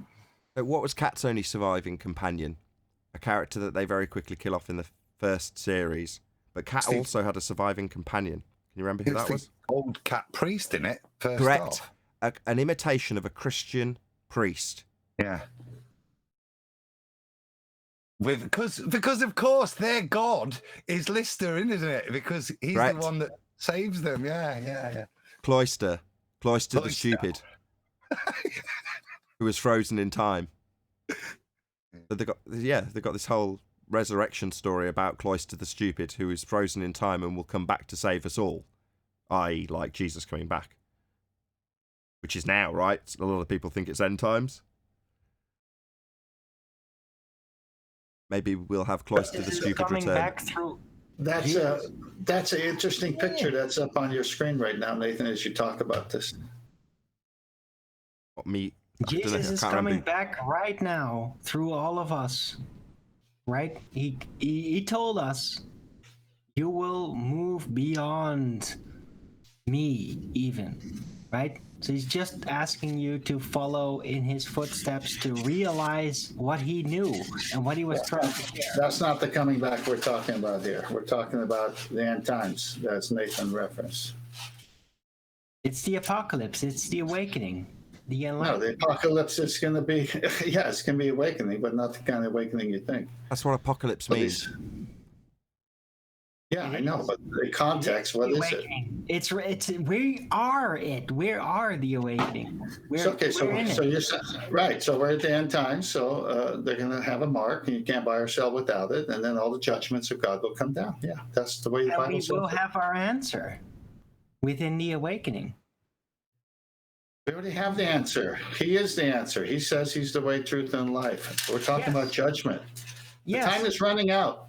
No, it isn't. I could be wrong. I don't. That's fine. When I say there are people who think this, when I say there's people who think that it's end times, I could be wrong about that. Look, everyone could read the Bible and come up with a private interpretation. We just know God's going to get his way at the end. The only thing that's running to an end is Eli. Hello. Option. How do you know the validity of the Bible? The only thing that's running to an end is the option to not awaken.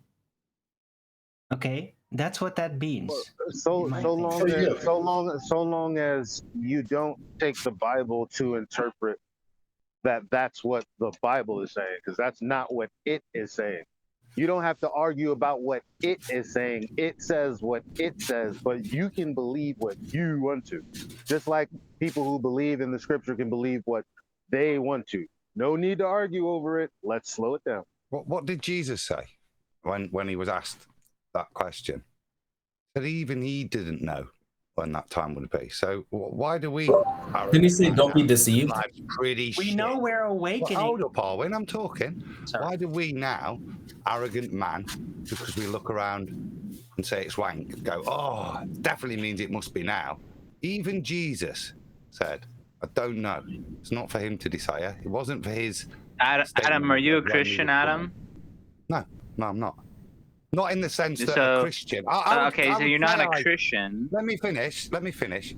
I would say I am a Christian by my definition. Yeah, I follow the path of Christ. I think most evangelical Christians would take opposition to my viewpoint and how I view the teachings of Christ, and would say, in a That's okay, non-Christian that's way, good.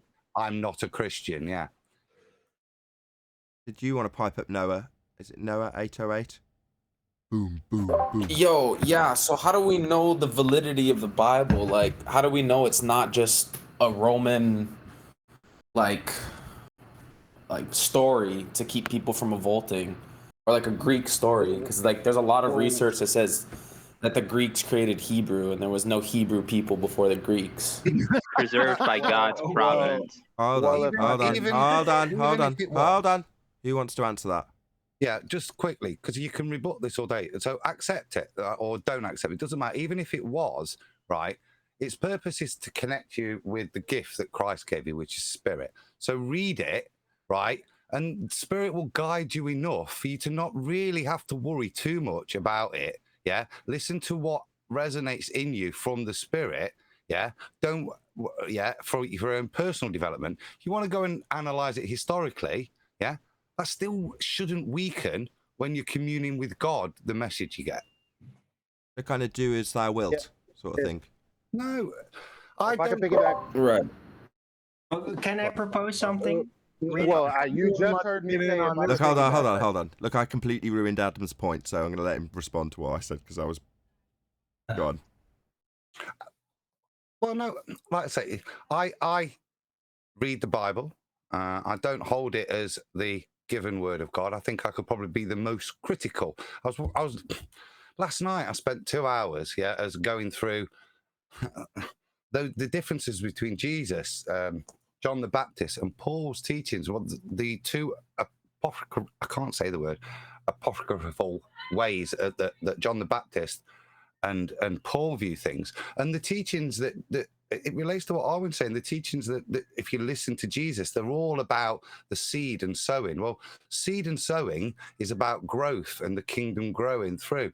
So Jesus isn't very end times. He's always talking about the kingdom emerging through man. So there's a million ways.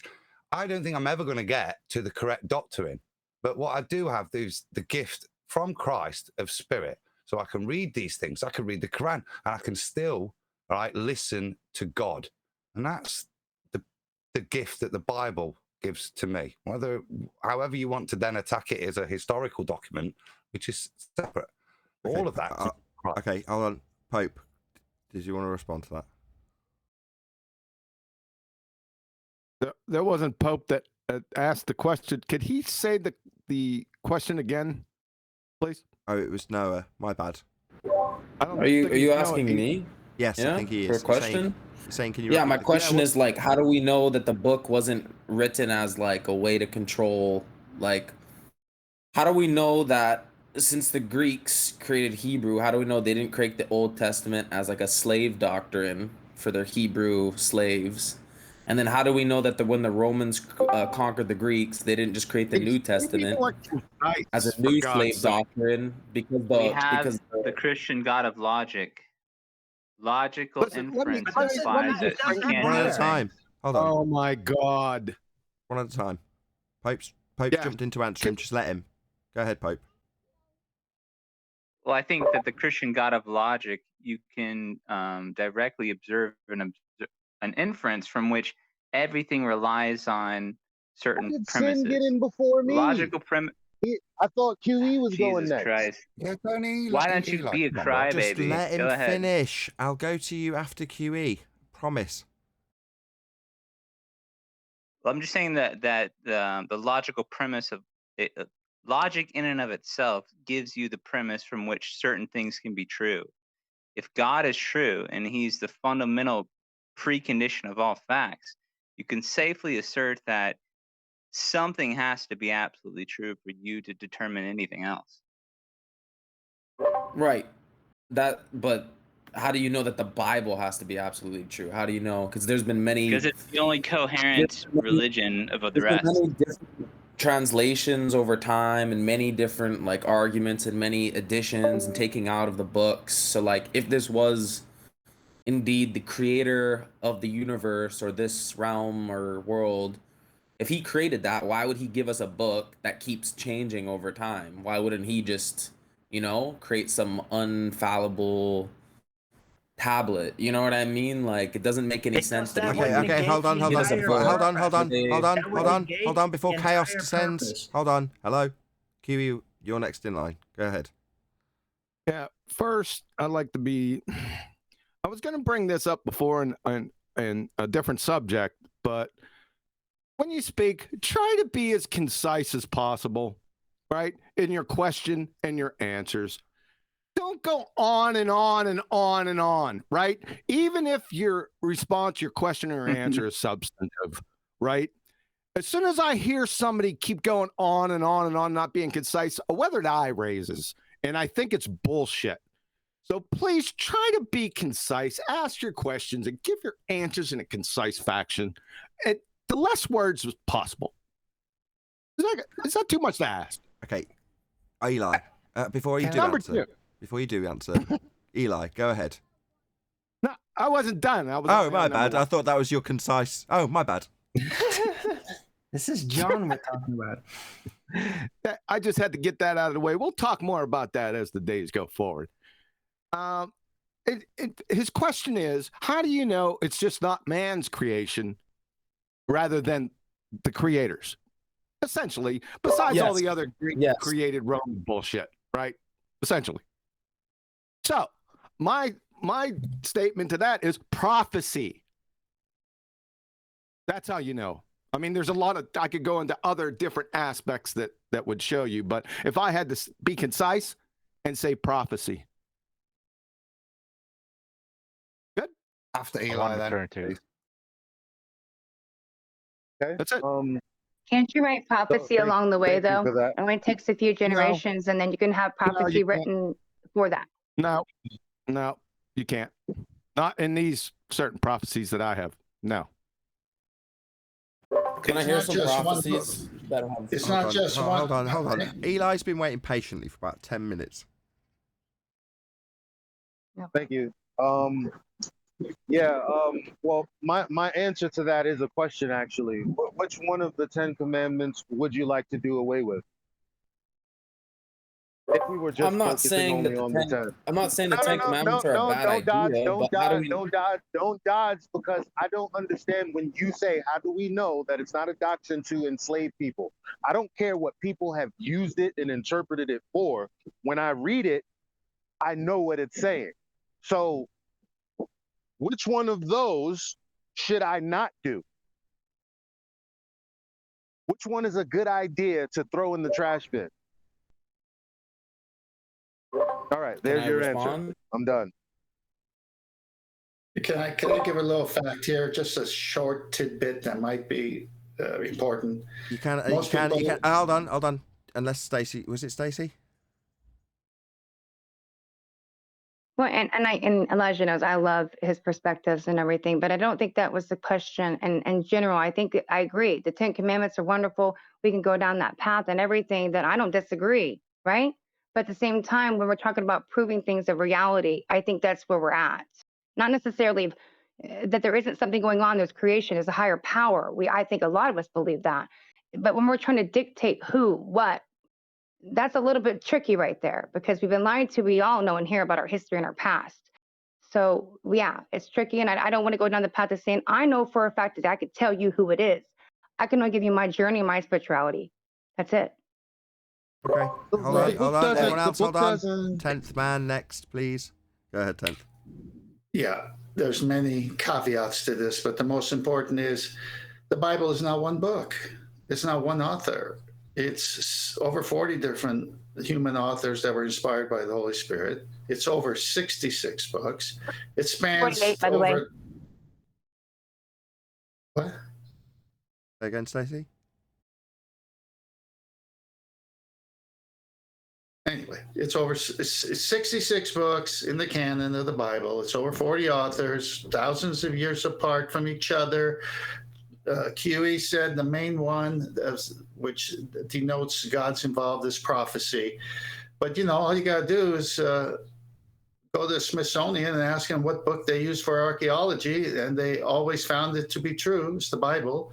I've gone to Israel twice because I wanted to see the Holy Land, and after reading the scripture for many, many years and then actually being in Israel and being on the Mount of Olives and looking across there at the Temple Mount and seeing the Kidron Valley, seeing the Jordan River, the Sea of Galilee, the whole Bible just became multicolor alive to me. I mean, from peoples, places, languages, metallurgy, in every way, shape, or form. This is a book of history that God has used, showing how he's dealing with mankind through a chosen people, that he was going to reach the world because of the fall of Adam and Eve. Now, if you want to read it and come to your own conclusion, you can. Or if you want to read it and ask the Spirit of God to help you interpret it, then that's when you're going to get the interpretation, because the spiritual knowledge that comes from the Bible is not for natural man. And so I don't argue with people who want to say the Bible says this or that. I just say, show me the verse. And then we'll go over it, and we'll see what it says. Put me back in the queue. Sorry, just put me back in the queue. Go ahead. Go ahead, Eli. Wait. Go ahead, Eli. But Arwen was first. I don't want to do that. Oh, did Arwen want to get? I didn't realize. Sorry, Arwen. I just want to get a quick entry. I do agree with 10th Man. Like, I think that whatever exactly happened, enough actually happened of things in the Bible to reflect upon history, right? That doesn't mean it's like the only time anything like this ever happened. It's just one of the most well-recorded things that display this effect within history, right? It's the most well-recorded thing, and everything, or almost everything, just reflects through history and recorded history like, yeah, that actually happened. No, it didn't. And that is kind of unique about the Bible. I think Adam's trying to get a word in, then Pope and Eli's in the queue. But both those points are the reason that I do bother to keep researching and reading and listening to scholars on the Gospels and history. And you have to remember that most of the history of that time is just from Josephus Flavius, or Flavius Josephus, whichever way you want to put it. Everything is referenced to that. And that's the weird thing about the life of Christ. It's everywhere, but it's not in history. It's not in Flavius. You can get a person you think could be this person, yeah, but actually somehow they've written this stuff out of history. That's the most miraculous thing, that this is all there. We all know it. We all assume it, but it's not there. They've purposefully hidden it and removed what happened. They had to, yeah? But that's where your Roman conspiracy comes in. But actually, no, within history, it isn't there. And that's more of an indication of the truth to me, how it's been totally removed, than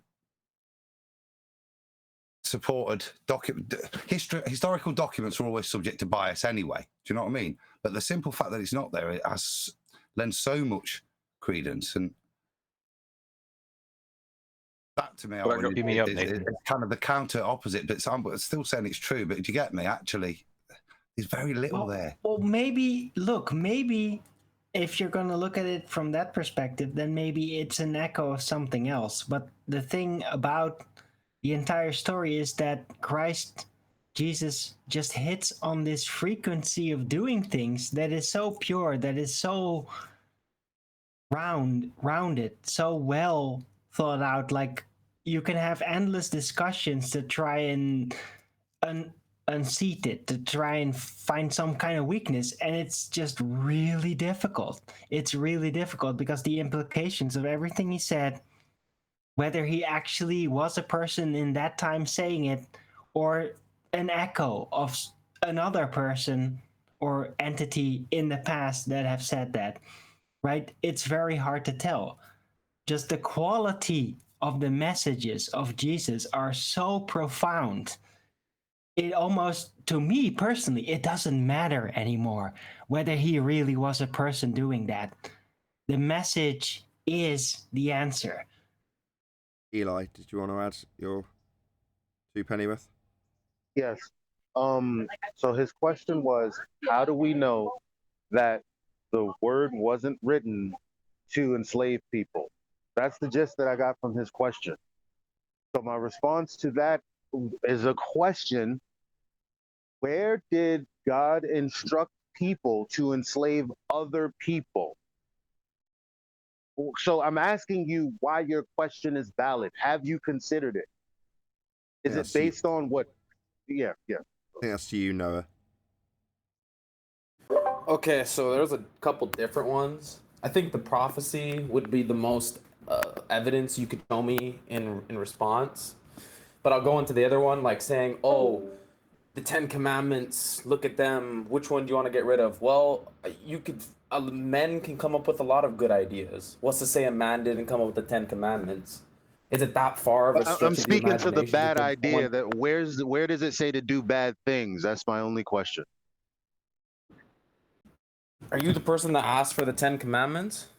Sorry, there's like one box. Because I was wondering, because you said couldn't it be used to enslave or whatever. So I'm saying, okay, where is it in the So to scripture tell that Okay, can I is your speak? question erroneous? So- is Hold what on, I'm Eli. asking. Eli. Whoa, he gets your listen, question. you Where does it say to do never- bad things? I think he gets it. Do you want to answer it, Noah?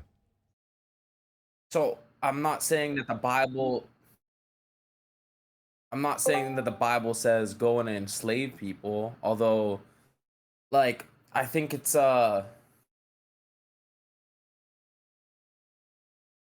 it's like you tell them, oh, sit tight, don't revolt.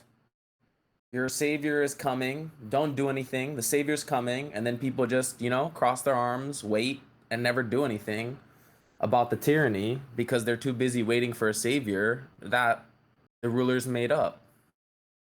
Like the Hebrews weren't recorded by like some of the earlier Greeks, right? Wouldn't they be if they were marching around in the desert conquering all these people? Wait a Wouldn't second. the Greeks- We're supposed like to to ask act the now. We're not question. supposed to wait. We're supposed to act now already. A lot of people are deceived and they're waiting and doing nothing. So that's And also, I'd like to know where My I'd like response to know to where in the that- Hold Bible on. says Hello. don't Hello. revolt. Hello. I want to hear what Righteous is saying. Hello. Hello.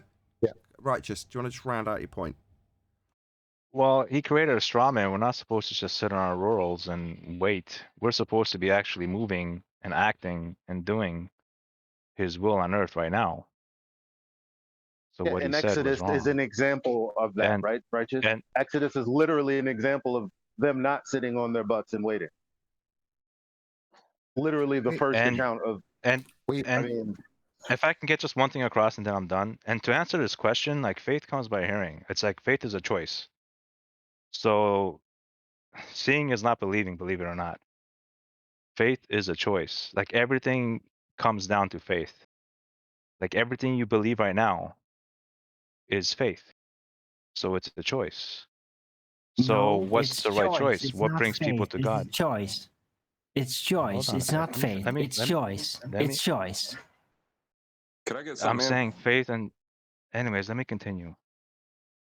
And the thing that brings to God and what brings people to God is basically the goodness of God, right? If you read God's word and faith comes by hearing, you hear that God's word is good. And if you want to be good, that's the only way to be good, is by following God's word and his instructions. That's all true. So it's kind of I simple. think everyone's missing his question. Listen to his question. Don't answer what you think he's asking. Answer his question. Could I address that then? 'Cause I think he's talking about. You can, but can you summarize the question first in terms of the So go ahead. Okay, I'll summarize the question. I summarize the question. What's ahead. the historical validity? Okay, hold on. Jesus Christ. Noah, summarize the question, then Adam respond. Go ahead, Noah.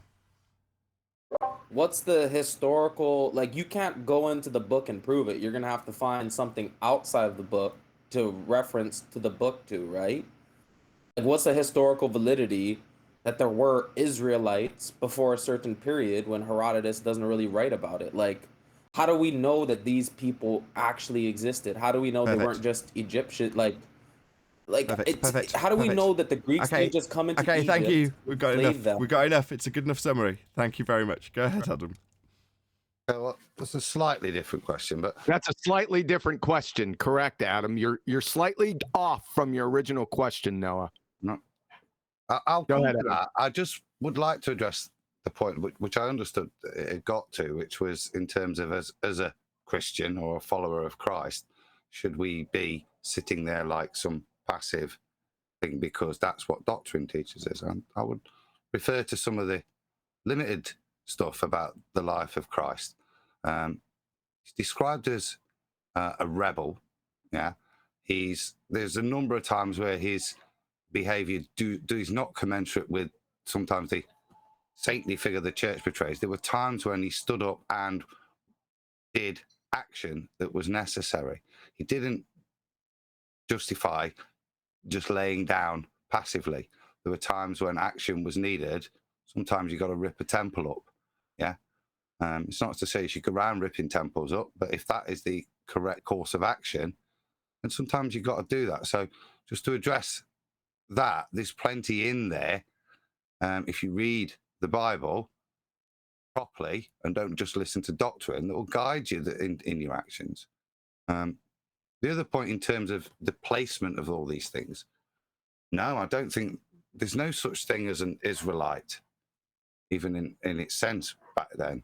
Yeah, there's Judeans, which would be translated as Jews now, but they'd have never even heard of the word Jew. There were different types of Jews because basically most things was predominantly Jewish. There was Greek influence, there was Roman influence, but the majority was huge sects of different Judaism. We only know one very small part, the bit defined, because remember that Josephus Flavius, Nix, after the sacking of the temple, gets all of the original documents. He's the one that then hands it back to the Jews. Okay, but there was all the difference. There's the people think Jesus was from Nazareth. There was no town called Nazareth back then. The only Nazareth was a Nazarene, which is a sect of Judaism, and all of these things are linked to Egyptian mythology in the longest sense from a historical perspective. So if we want to look at these things, yeah, they're there in the record. Do they match up exactly with the Judaic Christian doctrine and understanding that we give to the Bible when it was given its English language and how it was interpreted then? Does it match up exactly? No, but are those a lot of the stuff there? Yes, I think. Would they use the same words to describe them themselves back then? No. Yeah, but I think that's the difference between looking at something through the lens of history and looking at it through scripture.